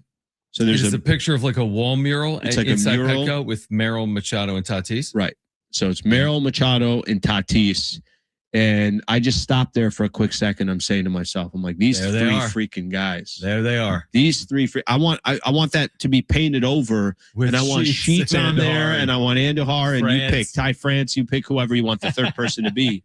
But listen, we have tried to dance around some of this. And we have been direct, and we have been indirect, and we have been soft, and we have been hard. Yep. And everybody's kind of tried to dance around this. The Padres have had such a weird start to the season, but at the end of the day, they keep winning, and that's all anybody cares about. I don't care if those 3 guys play awful the whole year and they still won a World Series. Nobody cares. Sure. The problem is it's not possible to continue playing at the pace they're playing unless Manny Machado, Fernando Tatis, and Jackson Merrill start doing what they're supposed to be doing. There's a moment in last night's game, and I hated it, but it just kind of is where it is. Padres are down 5-4. 2 outs in the bottom of the 9th inning. Who comes up? It was Fernando Tatis Jr. Tatis comes up. Do you know what every San Diego Padre fan did? We're like, oh, here we go. No. They freaking stood up and they got excited. Oh, you know which idiot also got excited? You did. I did. You took the bait. I don't know if I took the bait. I just know that Tatis, his numbers against the Dodgers, some of kind of his moments is specifically against the Dodgers. And everybody gets up and everybody gets excited. And Tatis did what he's done now for 48 straight games. Ground out. Nothing. It's funny you say that because Tatis, I think they actually took the plaque down. There was a plaque at Dodger Stadium signifying the length of that one home run that Tatis hit there. A plaque at Dodger Stadium signifying that like Ruthian home run. Because it's the furthest. It was one of the furthest. It was one of, I forget the circumstance where it was, but somebody tell me in the chat, 475-foot type home run from Fernando Tatis Jr. signified with a plaque, not at Petco, but at Dodger Stadium. And now what I'm thinking to myself, and I'm with you, everyone should be standing in that spot. It's a good moment. We've thought it. It was like storybook. It was like, oh my gosh, now 4-4. I've thought it 8 times in the last 17 games where there's been this like big moment where he's representing a go-ahead or tying run, and he hasn't come through. And it actually is the true definition of like Lucy pulling the football away. I always say that's Padres Dodgers. It's more expecting Tatis to come through in a big spot. We're now 8, 10, 12, 14 consecutive times. He just hasn't. Every time he came up to bat. Every single time he came up to bat. Is this it? Is it going to happen now? I know. Like every single fan, right? And again, it's different when you're at the game, right? You're at the ballpark, and now you're watching people start standing up. You watch them, Fernando Tatis Jr., right? The announcer, all that stuff. And this guy has just disappointed all season long. Brother, we're not asking for anything crazy. Just do your damn job, and he has not done his job this year. Brent, what do you have on that home run? It was 467 feet, and it sounds like they removed the plaque because there was damage to it. So it makes sense by Dodger fans or whatever. So here's a comment. Here's a comment on YouTube here. The plaque is still there at Dodger Stadium. Oh no, I don't know. Yeah, I remember. This is from a Dennis Lynn article June of last year. Got you. That there was. Well, anyway, it's a long way of us saying this. That, of course, it all circles back to what we've talked about for 7 or 8 weeks ad nauseum. Machado, Tatis, Merrill to reach the promised land. Just simple as that. Like to have a shot. Combination. To have a shot. I don't even know. I don't even know. Right. The promised land is they've never reached the promised land. So they need. But it's to have a shot. Like I mean, could they make the playoffs without them performing? But I'd say probably not. Still. If they all did this all year, I'd be surprised. So I'm with you. I think to have a shot. Maybe they can make the playoffs, but again, we go back to it. It's like if the goal is to just make the postseason. I mean, give even for somebody like AJ Preller, give Preller also this. All right, you guys are performing like this. You're playing like this. Guys are starting to turn around. Bats are starting to turn around. Let me be more aggressive. I'm telling you, you had told me something, and you and I have hit on this before. We have hit on how I'm more conservative. And when we talk about AJ Preller and how aggressive he is at the deadlines, something happened yesterday when I'm at that game that I want to tell you about, because I think this idea and the notion of how AJ Preller is so aggressive, and every time he's so aggressive, I can't stop. Like, Preller, what are you giving away? I might be leaning towards you. We could talk about it when we come back, but I think it's an interesting dynamic that's playing out. Let's discuss that on the other side. Plus, Kevin Acee will join us at 5 p.m. Plus, more of your talkbacks.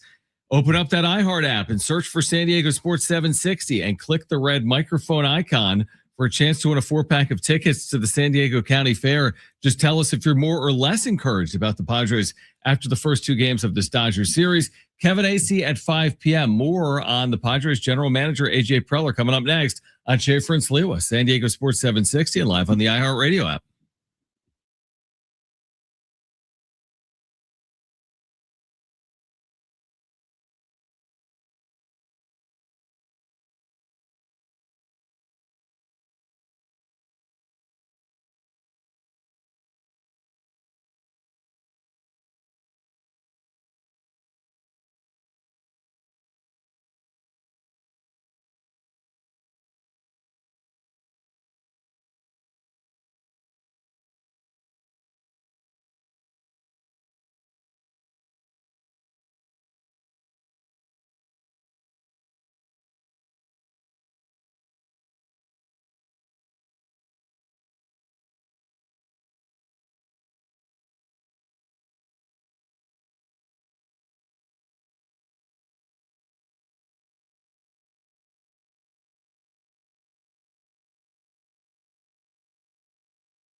Schaefer and Sliwa here on San Diego Sports 760. Kevin Acee will join us live from Petco in 13 minutes. Shohei Ohtani, Randy Vasquez, game 3 of this 3-game series coming up in just under an hour. Kevin Acee is joining us live at 5 p.m. So I want to get to this conversation that you started just a few minutes ago about the aggressiveness of AJ Preller. I also want to remind our listeners that we'll announce a winner of a 4-pack of tickets to the San Diego County Fair at 5:45. We got to find our date when we're going. We need to go to the fair. Calendar date. Yeah. We're going to do that. Yeah. If you want a chance to win those tickets, open the iHeart app, search for 760, click on the red microphone, and tell us if you're more or less encouraged about the Padres after the first 2 games of this series. So tell us what you're thinking about the aggressiveness of AJ Preller as last night plays out. Here's what happened yesterday. You're at the game, and again, yes, it was a well-played baseball game. Mm-hmm. Not well as in it was perfect, but like a very competitive game for May 19th on the calendar. Sure. The 2 games they've played against the Dodgers, I think one of the things that dawned on me, I get it. The Dodgers don't have Tyler Glass right now. They don't have Blake Snell. Right. They don't have Edwin Diaz. Yeah. There's some major pieces there. And I don't know. Will these guys be healthy? Will they not? We'll have to wait and see. But you know what? The Padres are missing some players too. And they went toe-to-toe with the Dodgers in 2 straight games. They're obviously going toe-to-toe as of May 19th. Again, you can't go any further on this. And I'm sitting there yesterday, and I'm like asking this question. You look at the vibe of the stadium, and you look at it, and it's like, damn, these 2 teams have really kind of gone against each other over these last 5-6 years, and it's been good theater. And I think back of AJ Preller being so aggressive at certain times over this 6-year stretch. Off-season deadlines. And you could ask the question of, and a lot of this obviously also starts with Peter Seidler. Without Peter Seidler, we don't have this aggressiveness of going after it or going for it. And I'm asking myself, I'm like, you and I were having a conversation about this in the past where I said that, Guy is really aggressive. And, you got guys like, go look at what Wood is doing, or CJ Abrams, or what's going to happen to some of the other picks that they've not picks that they, but high prospects that they've traded away. And I'm like, yeah, but you don't have any of this without that aggressiveness. Like you don't have the sold out stadiums without the aggressiveness. You don't have a Padres Dodgers, you want to call it a rivalry, whatever you want to call it. You don't have that without his effort. I'm going all in. Why should that change this upcoming summer if they're in the mix again? Again, you don't win a World Series by playing the Dodgers, but the Dodgers are the bar. Dodgers have set a bar versus everybody else. And, I sit here today and I'm telling you go trade Ethan South. I'm not saying any of that stuff, but what I'm telling you is if you're going to have needs this upcoming summer and this team is right in the thick of it and you feel like they have a chance just like you thought last year,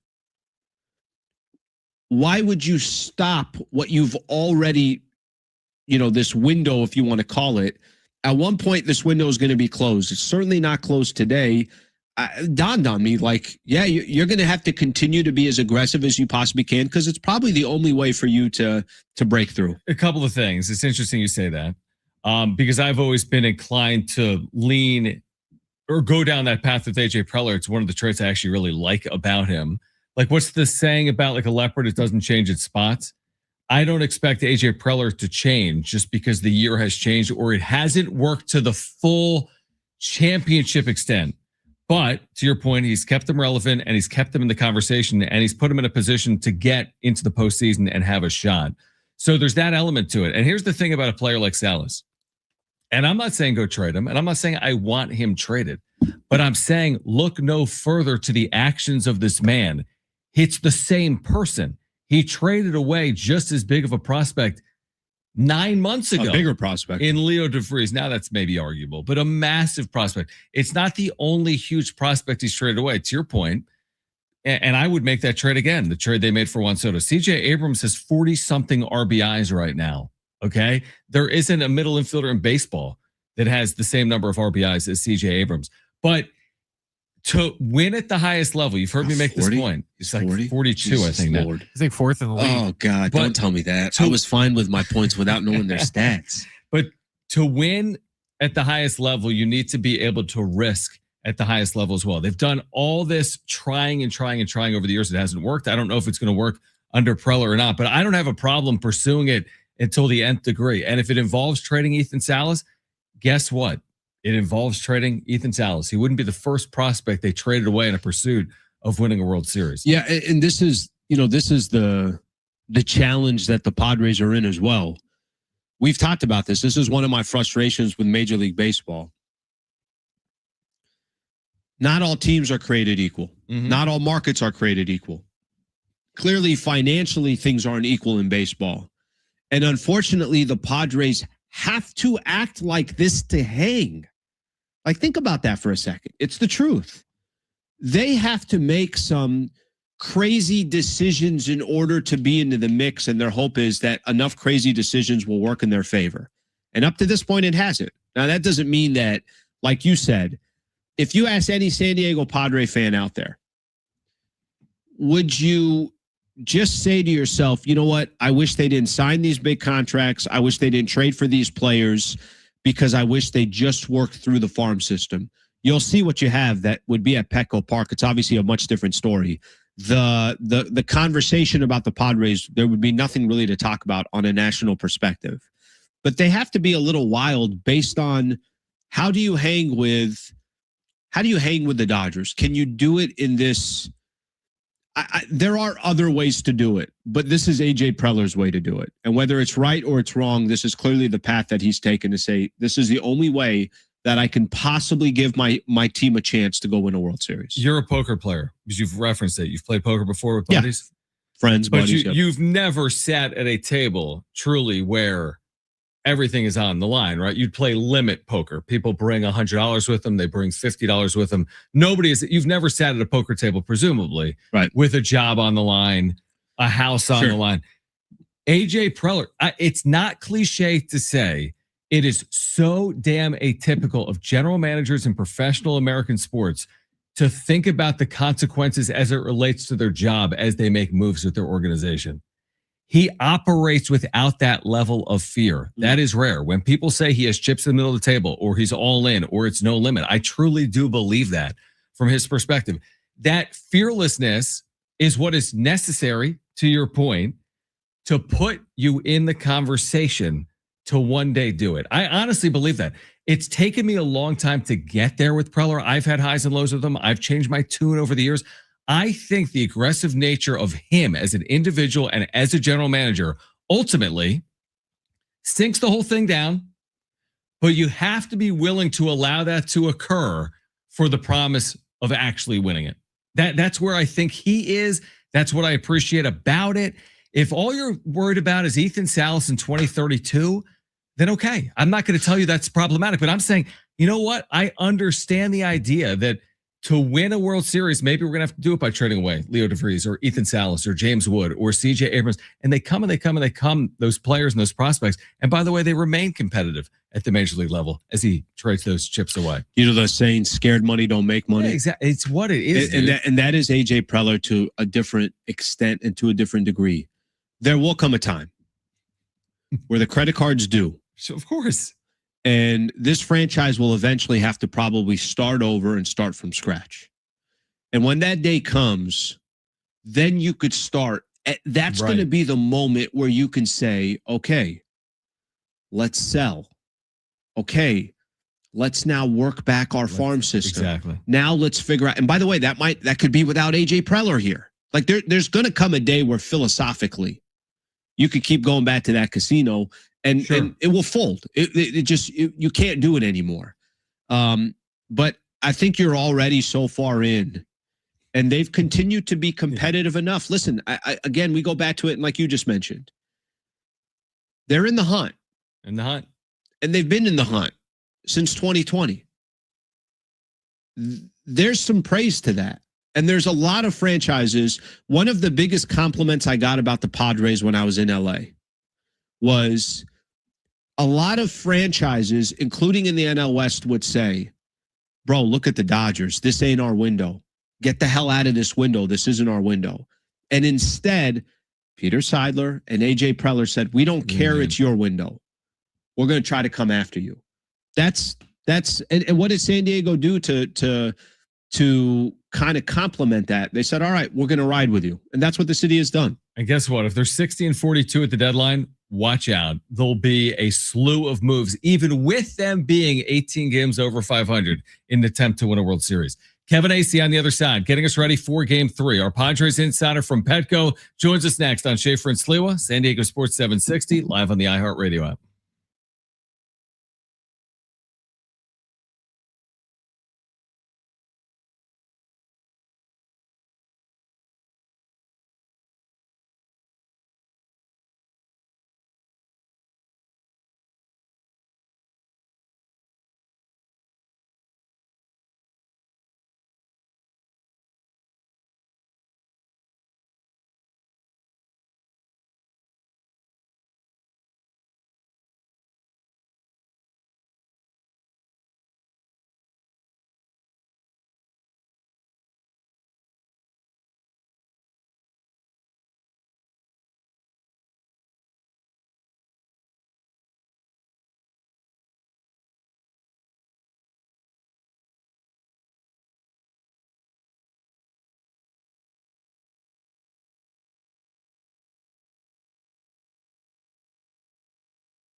This report is sponsored by eBay.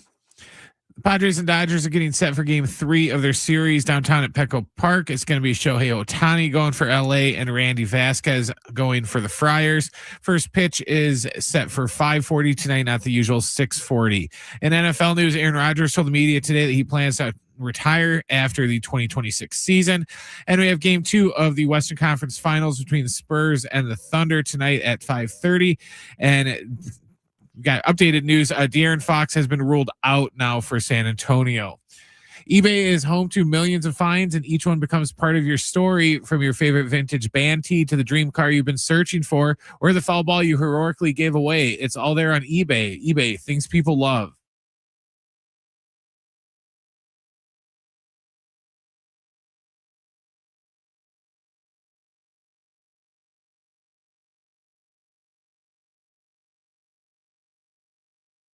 All right, Kevin Acee will join us momentarily. Padres and Dodgers, the critical rubber match of a 3-game series. What a pitching matchup. Shohei Ohtani and Randy Vasquez. Game 3. Got great numbers this year. Randy Vasquez has been phenomenal this year. What's he got? Like a sub-3? 5-1. Yeah, I think he's under 3 as well. Okay, so and we know Shohei Ohtani sub-1. Sub-1, but his record's weird. Record's like 3-2 or something like that. The record thing is like Vasquez 2.68 ERA. Come on, Randy. Yeah. This is let's go to work tonight, Randy. Yeah, cool. I would say cool opportunity for Randy Vasquez. With again everyone talking about Shohei Ohtani and his Cy Young candidacy and what he's done on the mound. And Vasquez has been really, really good. Let's talk about it with Kevin Acee, who joins us right now live as the Padres get ready for the Dodgers in about 30 minutes or so. Kevin, we were just talking about this matchup with Ohtani opposite Vasquez. Obviously, so much national and even local attention on Shohei Ohtani. This is a huge opportunity, isn't it, for Randy Vasquez? Obviously, a night like tonight, Padres bullpen was used a good amount last night, including Mason Miller. A big test, I guess, and opportunity for Randy Vasquez tonight. I love that you're starting there. I mean, you know, that we're starting with Randy, because it's a valid point. And it's a valid point. All this guy has done really is step up to these moments, right? And here he is. He's going to face the Dodgers. It's a brutal lineup. You think about like what a starting pitcher has to go through, what Adrian Morejon had to go through. We're talking about 3 Hall of Famers in a row, and then the highest paid by annual average guy in Tucker. Is that right? So like the top of this order is just brutal, and then you're exhausted. You get to Teoscar Hernandez. Like, I mean, this is a test. And like I said, I don't know how he's going to do, but Randy, even that year he had the 4 whatever ERA and was up, down. Like all Randy's ever done is step up. Yeah, Kevin, you know, we talked a lot about this today. There's been so many benefits, I think, to playing the Dodgers. This, you know, yes, it's just May 20th, but yeah, it could be Mason Miller, it could be Griffin Canning, it could be some of these bats. So I love that the way the series has gone so far. Give me your take just over the first 2 games. You feel more optimistic about what you've seen, and just kind of your thoughts on that. I think that the Padres have played well. Like, they won a 1-0 game, and I really don't like anything more than a 1-0 game, because it's beautiful. It just is. Like, the stuff that had to happen for one team to get 1 and one to get 0, and just like the defense, the pitching, all of it, just absolutely love a 1-0 game. That could have gone either way. Yesterday could have gone either way, right? Like, we can make again six arguments that Dodgers could have won here, the Padres could have won here. Certainly, we know where the Padres lost. I don't feel like, obviously, you don't make mistakes like that against the Dodgers. You just don't. I mean, you don't make that mistake against anybody. But like it used to be, that's how the Padres had no chance. You just knew that at some point, and I'm thinking back in 2019, maybe even 2021 or even 22 during the regular season. And you knew at some point the Dodgers were just going to jump on the Padres not taking advantage of something, or the Padres making an error. And that's not how it feels now. Like they feel, and it's weird to say, considering where their offense is and where the Padres, it just feels evenly matched. It does. Kevin Acee is our Padres Insider. We'll see about tonight. Again, a pair of 1-run games, the rubber match tonight, Ohtani and Vasquez.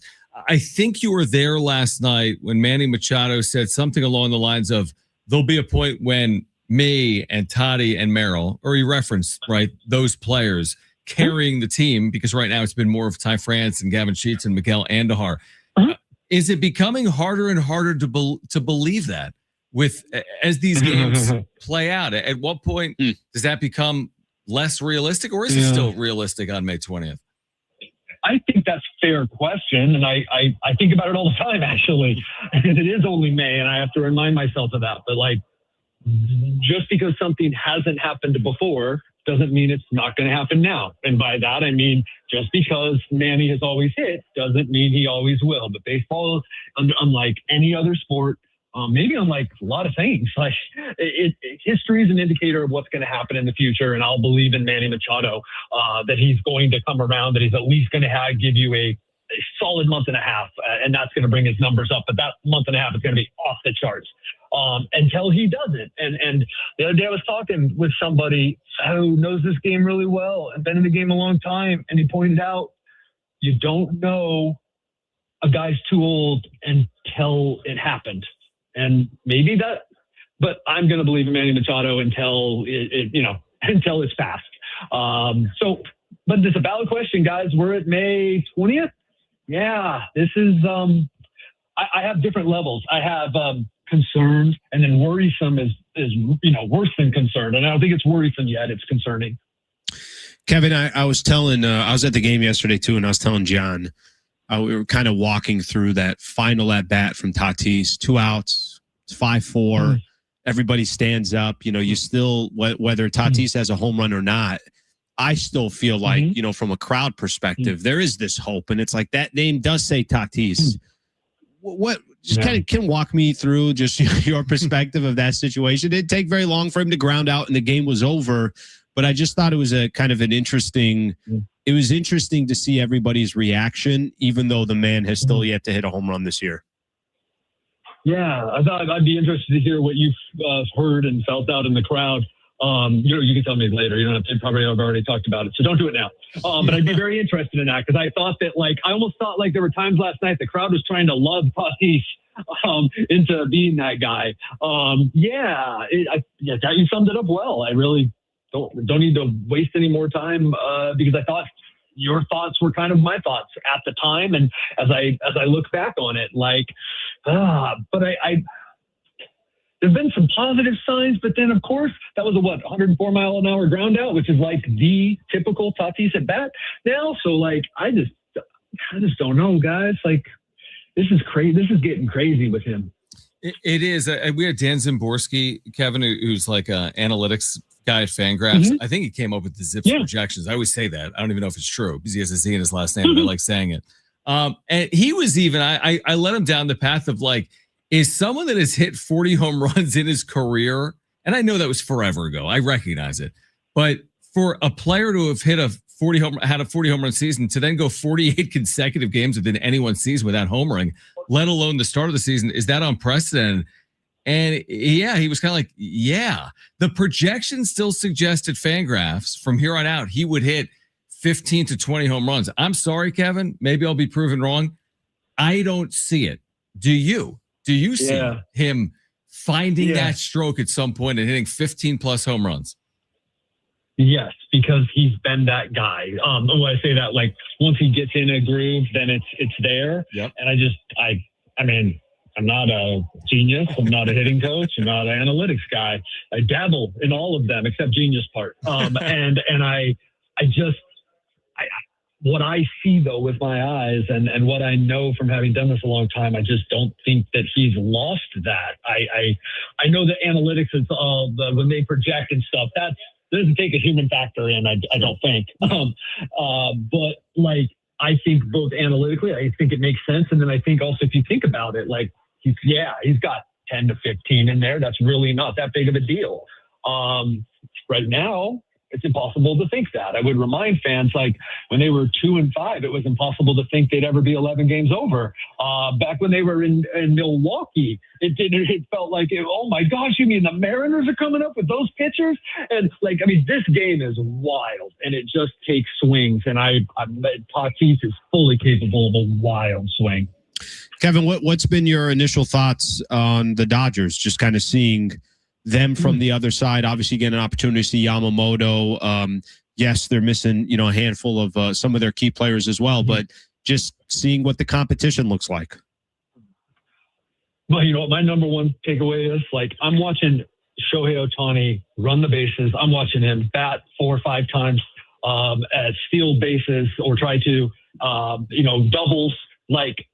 I know he's just DHing, but in the meantime, he's also, preparing to start, and now he's going to start today and hit. I'm bam. It's like when you see something in person, that's when it, like you hear about it, you read about it, you see him on TV. Wow, this guy is pitching against the Padres tonight, and he has a 0.82 ERA. Like, this is crazy. Freddie Freeman evidently getting hot. Ohtani evidently getting hot. Betts, just get rounding into form. It's the same team, that bullpen where the depth that they have is the same. And they mix and match. And like, basically my impression is this is the same Dodgers, and I don't care what happens in this series. I think we talked about that Monday. They're going to figure it out. And look, we talk about what the trade deadline can do for the Padres. What do you think it could do for the Dodgers if somehow Snell, Glasnow, like they're not back or aren't going to be coming back? Like, this is a really good team. I did say though a few minutes ago, like I feel like they match up pretty well. I just don't think over 162 games they do. But I would think that in a playoff series that it would be the same thing as it is now. Kevin, would you say that Mason Miller has looked maybe for the first time this year human? It's not he hasn't pitched poorly. He allowed an unearned run and a couple of walks 2 days ago, but preserved the save. But would you say he's, shown that he's not fully invincible based on being out there the last 2 nights? Yeah, I think that's fair. How about the last 5, I think. Like, right? Like, and if you look at it, you split his, it just so happens that you split his season into 2 11-game halves, and one was like, you're not laughing at someone if they tell you it was the greatest 11 games in a row by a relief pitcher in the history of the world. I mean, you're like, yeah, okay, yeah. And then these last 11 have just been okay. Now, I think that let's just take FIP, right? Like, that's a cool one because you take out luck and you say it's all what the pitcher's doing and all that. And it's like his FIP is like 1.4 or whatever it is. I haven't checked it after yesterday. And I like, that's incredible. It was minus 1.4, I think, or 1.14, like for that first 11 games. I'm curious how many times Robert Suarez, and I haven't looked it up, how many times were his best 11 games Mason Miller's worst? Now, Robert had some stretches where he went 18 strikeouts and, whatever. Like, yes, but he was more contact. Mason Miller's in trouble against the Dodgers. What was your level of confidence he was going to get out of that? Mine was actually still pretty high, especially after he started throwing strikes. Yeah. Like, was that with Robert? What was your, now I'm not saying that what we think matters at all, but that's because we think it because it's been happening. Like, that's it. Oh, and that was it. That was it. He was about to make the best point he's ever made on this station. Here's the thing I respect about Kevin. Did he lose his phone? Did it go down a drain? Kevin will just say, guys, I'm done. Yeah. I'm a busy man. Pop. I don't appreciate that question, Alan. There goes my Jeremiah Estrada question. I had one more left in the. It was my question. You were going to do Estrada? I'll tell him he's good. He's good. No, he's good. Yeah, he's good. He's good. All right, good stuff right there. I mean, obviously a lot to sit on. It's interesting that he said that he's not going to make too much more of the rest of this series, but he wasn't kidding.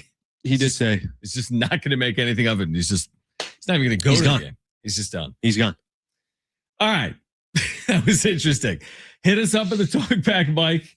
If you want to win a 4-pack of tickets to the San Diego County Fair, open the iHeartRadio app, search for 760, click the red microphone, and tell us if you're more or less encouraged about the Padres after these first 2 games of the Dodgers series. We'll give those away at 5:45. We can turn our attention as well to game 2 of the Western Conference Finals. Let's go. Yes. Is it a must-win for Oklahoma City at home here tonight? Plus, getting you ready for Ohtani and Vasquez, game 3 at Petco Park. Stay with us on Schaefer and Sliwa, San Diego Sports 760, and live on the iHeartRadio app.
All right, SDFC is back at Snapdragon Stadium Saturday night when they take on the Vancouver Whitecaps. Our coverage with Adrian and Darren began at 6 p.m.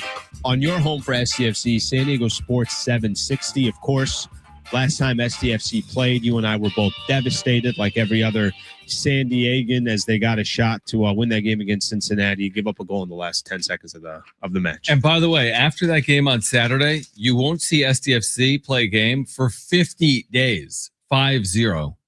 Yes, 7 weeks. Because of the World Cup. Because of the World Cup. So they'll go on pause. So after I that think game. they're back on in 2028. I mean, it's going to be sometime in late July or sometime in July by the time they return. All right, you're going to shoot your crumpled up piece of paper in the trash bin, trying to match my 1-for-1.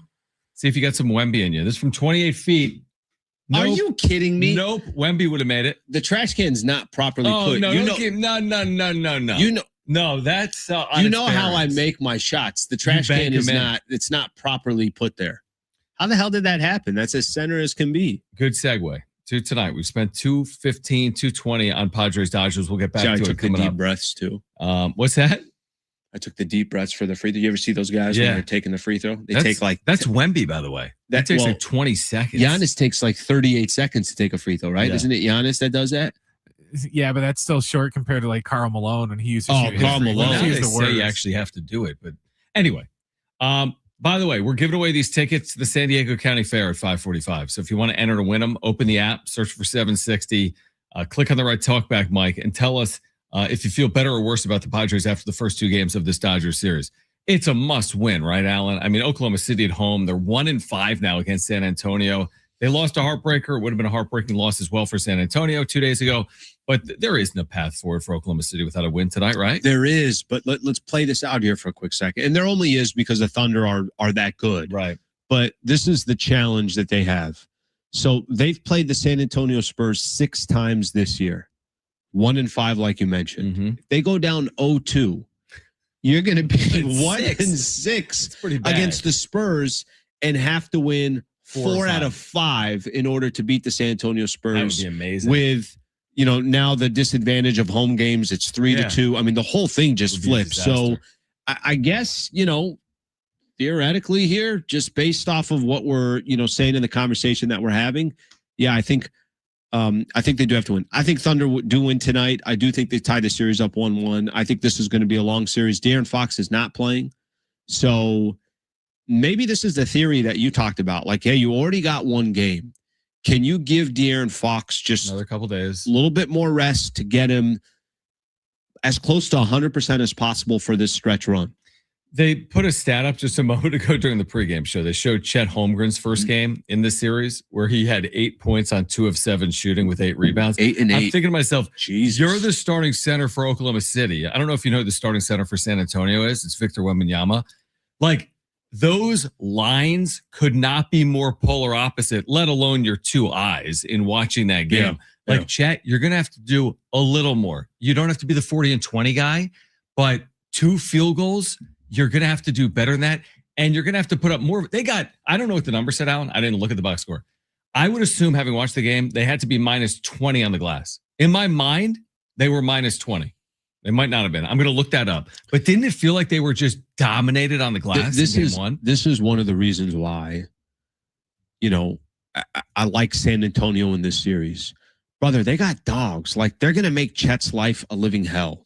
That doesn't mean that Chet's not going to come back and have a good game. Like, great players are great players, but San Antonio is not intimidated by the Oklahoma City Thunder. San Antonio doesn't have this like, oh my gosh, where let's say the Lakers play the Oklahoma City Thunder. There is a little bit of like, yeah, we got no shot against these guys. Right. San Antonio is just as young. There is definitely some inexperience there. But they got players that again, I go back to it. They got youngsters that are good for the challenge. They understand that they got a legitimate chance, and they're dangerous, man. They're a real threat. 61-40 rebounding advantage for San Antonio. Wow. 60. You almost hit that on the dot. I know, it's crazy. 15 offensive rebounds. Again, a terrible combination to win. They somehow still almost did. I mean, again, almost doesn't count. This is high-level Western Conference Finals But I mean, Sure. they had the thing won, I thought, until Victor Wembanyama. They went up crazy. 3, I think, in OT. You're right. You kind of thought it was over. And of course it wasn't. So again, does the second game have something similar in store for us? I'm curious if San Antonio can get back up to that level off the high, like just the everything high, the emotional high of that. Can you get right back there for another 48 minutes in game 2? Yeah, I think that I'm a fan of Mitch Johnson. I'm a fan of their head coach. San Antonio will be fine. But just, again, you're going to have a team so desperate in OKC. OKC's really good. Jalen Williams gets his second game back. AJ Mitchell's not going to be as bad. Chet Holmgren is not going to be as bad. Like the Thunder, let's not pretend that the Thunder aren't the Oklahoma City Thunder. They're a phenomenal team. So to answer your question, the biggest shock coming into this game is, obviously, if they're not able to top the series 1-1. Yeah, no doubt about it. They need to do it, and that game's getting underway. What a choke job by the Cavs. Yeah, that series is over. This one, though, between the Thunder and Spurs is not. Or is it over? Because we've said that before in the East. Real quick, Knicks, Spurs. That's freaking do some numbers. That's going to do some massive Knicks numbers. And Wemby. Dude, the NBA is sitting there like, please, I know. Oklahoma City, go away. Please, San Antonio. Isn't that interesting? Oh, they're like, please. By the way, Knicks OKC would pull numbers, but it's just not like Wemby is this he's like super special force. All right, back to the Padres getting ready for Shohei Ohtani, who is trying to do something this year he's never, ever done in his major league career. And we'll share that with you on the other side. Plus, we're giving away that 4-pack of tickets to the San Diego County Fair. If you want to enter, open the iHeart app, search for 760, click on the microphone, and tell us if you're more or less encouraged about the Padres after these first 2 games of the Dodgers series. Here until 6. More encouraged. More encouraged. There you go. Is what Alan says. Hit us up at the talkback, Mike. We're back on the other side. San Diego Sports 760 live on the iHeart Radio app.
This report is sponsored by the National Highway Traffic Safety Administration. Padres and Dodgers are getting set for Game 3 of their series down at Petco Park. It's going to be Shohei Ohtani against Randy Vasquez. First pitch is in about 10 minutes from now. Aaron Rodgers told the media today that he plans to retire from the NFL after the 2026 season. And we got Game 2 of the Western Conference Finals between San Antonio and OKC. They're about to tip that off here in about 5 minutes. And an update, De'Aaron Fox has been ruled out for the Spurs. You think a ticket for not wearing your seatbelt is the worst thing that can happen until you get in a crash. Suddenly a ticket doesn't seem so bad. Click It or Ticket, paid for by the National Highway Traffic Safety Administration.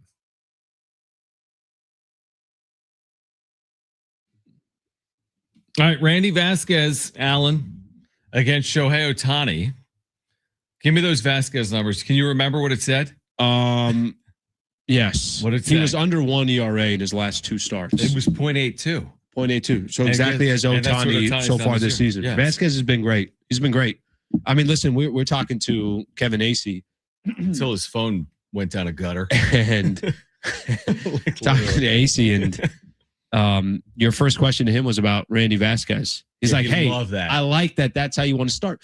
We should be promoting this man. Like, again, he's done a phenomenal job. He's been the whole pitching staff has been put in a tough situation. I remember when Pivetta went down, it's like, you now are like, you're asking Michael King and Randy Vasquez. You don't have much margin for error.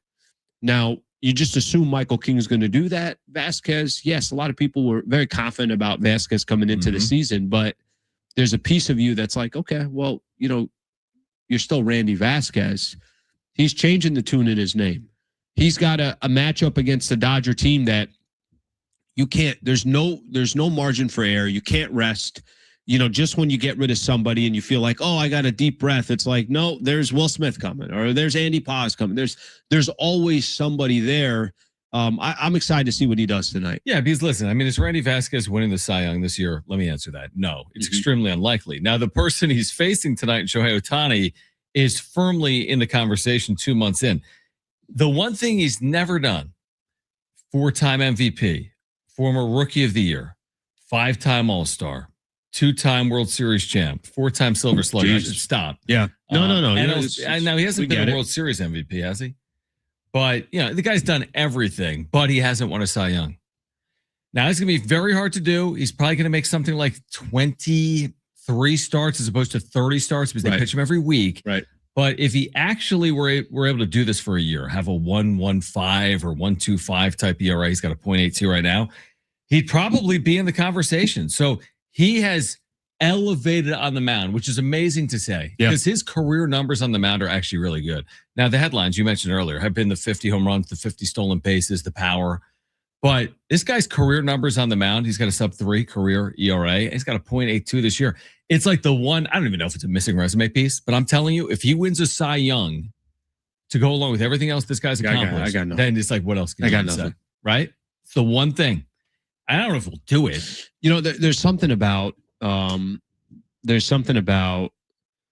try to make a comp, and I don't even know if it's a good comp or not, but there's something about, let's think of LeBron for a quick second. Okay. Like you start looking in the record books and you're like, wait a minute. Most games played, most points ever scored. But to me, the stats that really throw me off is when you're like, okay, well, he's not known necessarily for being, when I say, give me the best passers in the NBA, guys that made their living off of just getting assists. Right, like Jason Kidd, John Stockton. Steve Nash, Magic Johnson. This is what you think. And then go look at the record books. Assists. He's top 5 in assists. I think he's 4. And I'm like, this is where the math none of this makes any sense to me. That's a lot of Shohei Ohtani. I can't comprehend, like he's normalized something that should never be normal. If tomorrow somebody came into the league and was raking 40 home runs and was also, like you said, a sub-3 ERA, like what? We would say today, oh my gosh, there's an Ohtani 2.0. Yep. Not the original Ohtani. An Ohtani 2.0. Somebody is trying to mimic Shohei Ohtani. There's no one close to that. 2.83 lifetime ERA. The offensive numbers are dumb. I mean, and that's not putting it. That's rudely saying it, but I mean they're that good. He said 287 career home runs somehow. So like he's done everything. They just showed a game. Do you remember this game? It was July 4th against the Angels in 2023. Jake Cronenworth and Xander Bogaerts went back to back off Shohei Ohtani that day. He's faced the Padres, I think, twice as a starter, including last year at Dodger Stadium. And tonight maybe is the stiffest test because again, his numbers this year are better than they have been. Sure. And we'll see if Vasquez can match Ohtani. I'm excited about tonight. Of all the games, truthfully, Alan, this is the game I'm most looking forward to. Something about Shohei Ohtani being on the mound against the Padres at Petco. I like that you get excited. I'm very excited. I get more, nerves. That's where I'm nervous for this. That's where I kind of sit. I sit more with the nerves. Would you have preferred to go to tonight's game? No. Or last night? I mean, the only reason why I'll say last night, which to be honest, I'll roll with the punches now. Like it kind of is what it is. Part of the reason last night, it's like, I don't know. Did you feel like you had a better shot last night because you're not facing Shohei? You had Yamamoto the night before. Yeah. But the reality is, I mean, you do also got to just appreciate what Shohei is. But if I went tonight, I would be going because my man Randy Vasquez has been pitching. Randy V's been pitching. Yeah, he has been pitching. He has. Do you think we will see a player, not even like Ohtani, to your point, you just went down the 2.0 path. You think we'll see something like that in the next 2 decades? Will we see a player, I don't even know if comparable success you won't is the right see word. Shohei. You won't see Shohei. I don't think you'll ever see a player like Shohei. Will we get copycats? But you'll see, of course. Yeah, I think that will happen. I think that, it's part of the game. Kobe Bryant could never be Michael Jordan, but Kobe Bryant was like a version of Michael Jordan, right? Does that make sense? Yeah. That there was a time where you were looking at Tom Brady and you're like, no one will ever. And then it's like, who's this Patrick Mahomes guy now? I know he's got a ways to go, but the point that I'm making, and I think with Shohei, there will be players that are so damn talented and that squads will give them an opportunity and you'll get somebody, again, no one like Shohei, but this version of Shohei. If you had somebody that was your third best starter on your team and was hitting 30 home runs or 25 home runs. Oh yeah. I'm like take his numbers and put everything by half. Would that not be an unbelievable player? I mean, I'd almost forgotten we spent so much time about Ohtani on the mound today. I had almost forgotten that he leads off. Like this game is about to get underway and he'll lead off for the Dodgers. Now they had gotten away from that this year. They've allowed him to spend more time concentrating on being a starting pitcher, but they've said, you know what? Get back to what you've been doing in your baseball career. He did this with the Angels, and he's doing it in 2026 as well. What was the idea of not having him do both? I honestly have no idea. Yeah. I mean could it be just as simple as this? It's early in the season. Yes, we'll do this, but let's do it a little bit later. Yeah, because that's kind of how this is I think the proper way to manage if you're them. Yeah, because remember, you only made 14 starts last year. Oh, that's it. Remember, he missed all of 2024 because of the Tommy John. That's right. So it's like he's only made 20 starts ever as a Dodger in 3 years. If you think about it that way, it's almost still a bit of a rarity. So early too. That is there, just strategically, just like you were saying too, he's also not pitching every 5 days. Yeah, it's every 7th or 8th day for Ohtani. So anyway, Padres and Dodgers, we're going to give away that 4-pack of tickets to the San Diego County Fair on the other side. So we'll give that away. Do we have a final talkback, Brent, that we want to share with our listeners right now? Because people have been weighing in on that talkback line. Are you more encouraged or less encouraged about the Padres after watching the first 2 games of this Padres-Dodgers series? Let's hear from one of our listeners off the talkback mic on the app. Hello, Terry from Claremont, San Diego. Yes, I have faith in the Pods. I think there's some good things going on right now for them to be doing as good as they are with slumping offense and inconsistencies. No one's really talking about Craig Stammen. That guy's coach of the year right now to be pulling this off. So I think they're doing great with what they got, and I say keep going. Do it. Go Pods. You. Good text. Good talkback. Yeah, the Stammen piece, right? Just to kind of mention and reference that Stammen, I think actually Stammen, I think he's getting the proper amount of love. I think Stammen's getting a proper amount of attention and conversation and everything else. I think he's definitely doing that. Let's give away a 4-pack of tickets to the San Diego County Fair on the other side. Let's do that on the other side. I'm in. Schaefer and Slee with San Diego Sports 760 live on the iHeartRadio app.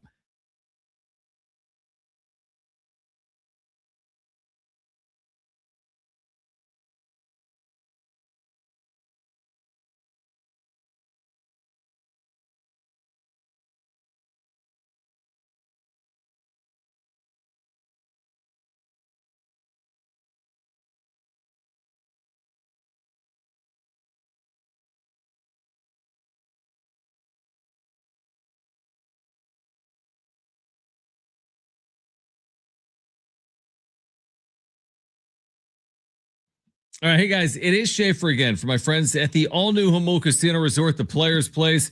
We've been telling you for a while now about the hotel and spa now open at Jamul Casino Resort. You're going to love it with the elevated luxury, their refined hotel stay, rooftop relaxation, indulgent spa treatments, all the excitement of Jamul Casino Resort seamlessly brought together in one unforgettable destination. And now you can take your stay to the next level. They have exclusive hotel packages crafted for the ultimate escape. You'll love their dining options. So many to choose from, including Jamul 23 with their lobster buffet every day. You can enjoy all-you-can-eat lobster every day, plus dozens of other delicious stations. You can start your morning with their new signature breakfast buffet. That's Monday through Friday, 8 to 10:30 a.m., featuring made-to-order omelets, fresh fruit, and sweet and savory favorites. And make sure to swing by Tony Gwynn's for their endless dining. It's San Diego's favorite endless dining experience, Wednesday through Sunday, at Tony Gwynn Sports Pub at the all-new Jamul Casino Resort, the Players Place.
All right.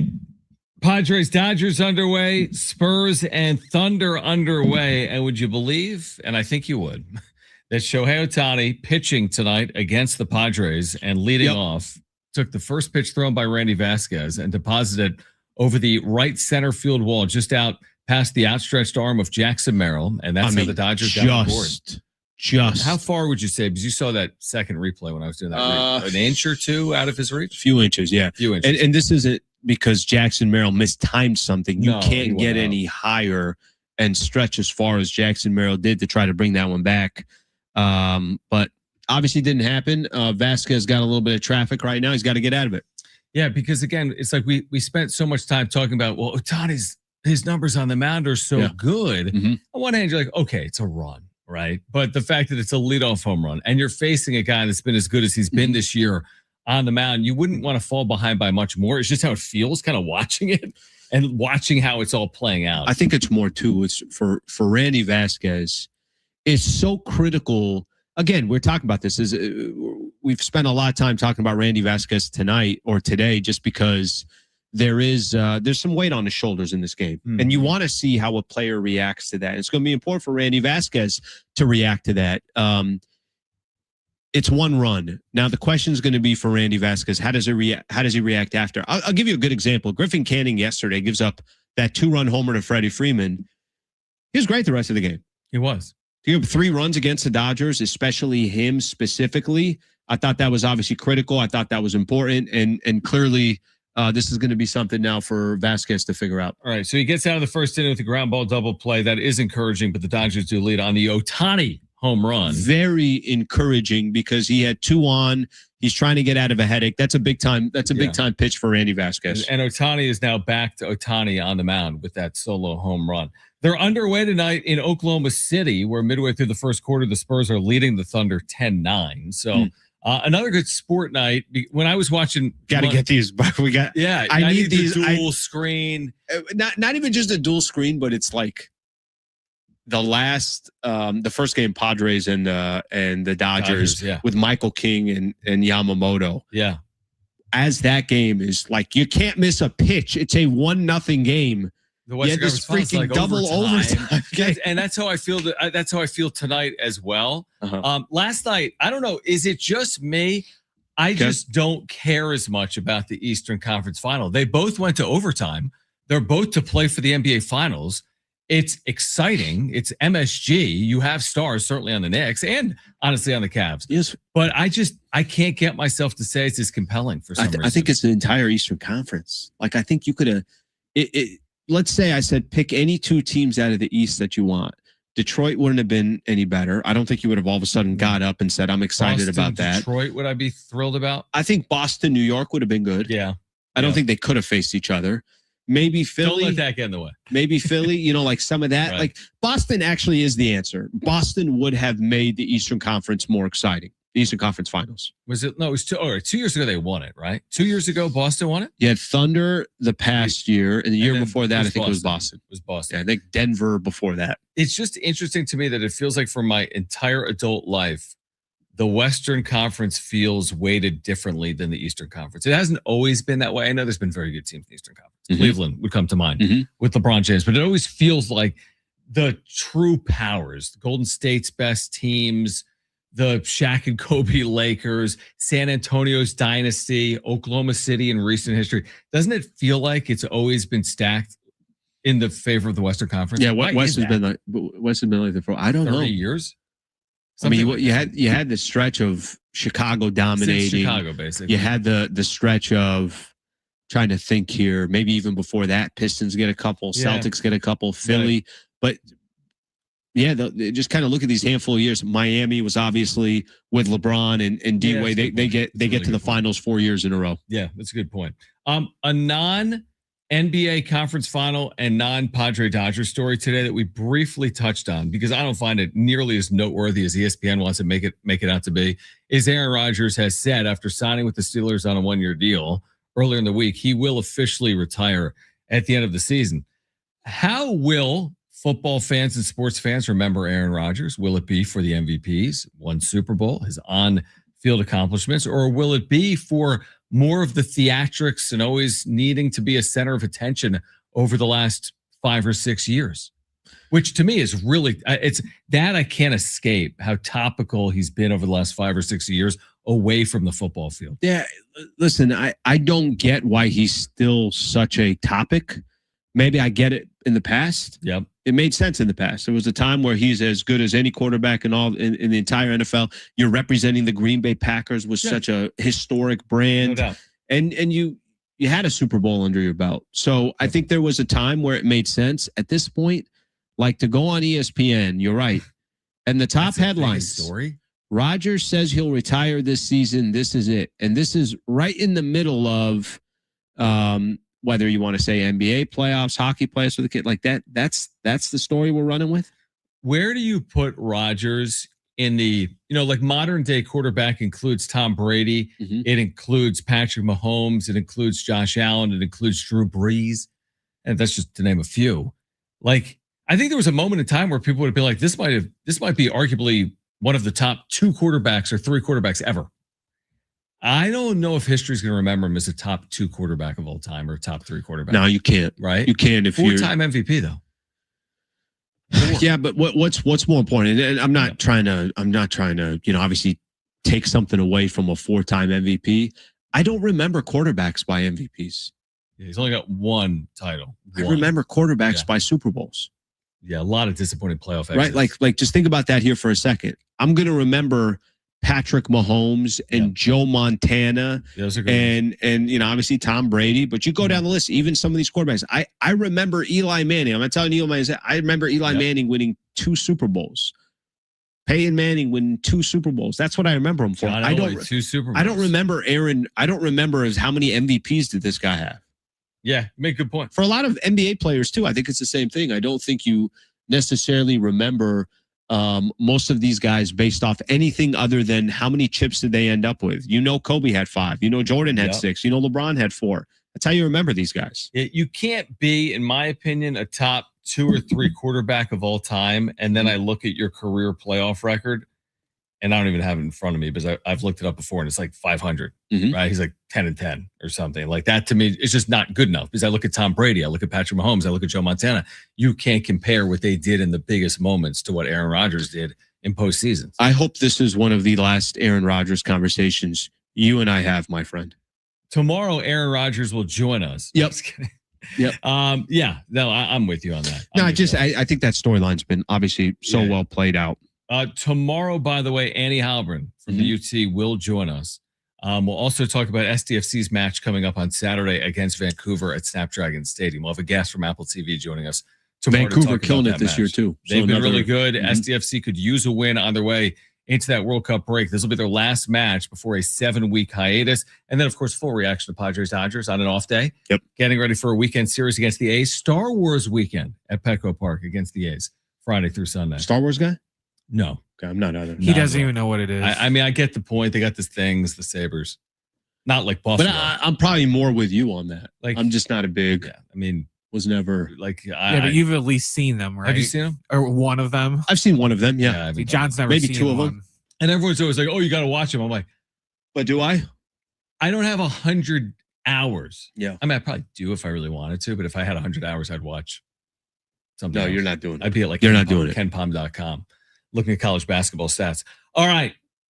Back tomorrow at 3 p.m. If you missed anything today, you can go to sportsSD.com or the iHeartRadio app. Let's go, Pods. Padres and Dodgers wrapping win this up series a here. 3-game series. Just a 3-game series in May. That's all. All right, back tomorrow at 3 p.m. for Brent and Alan.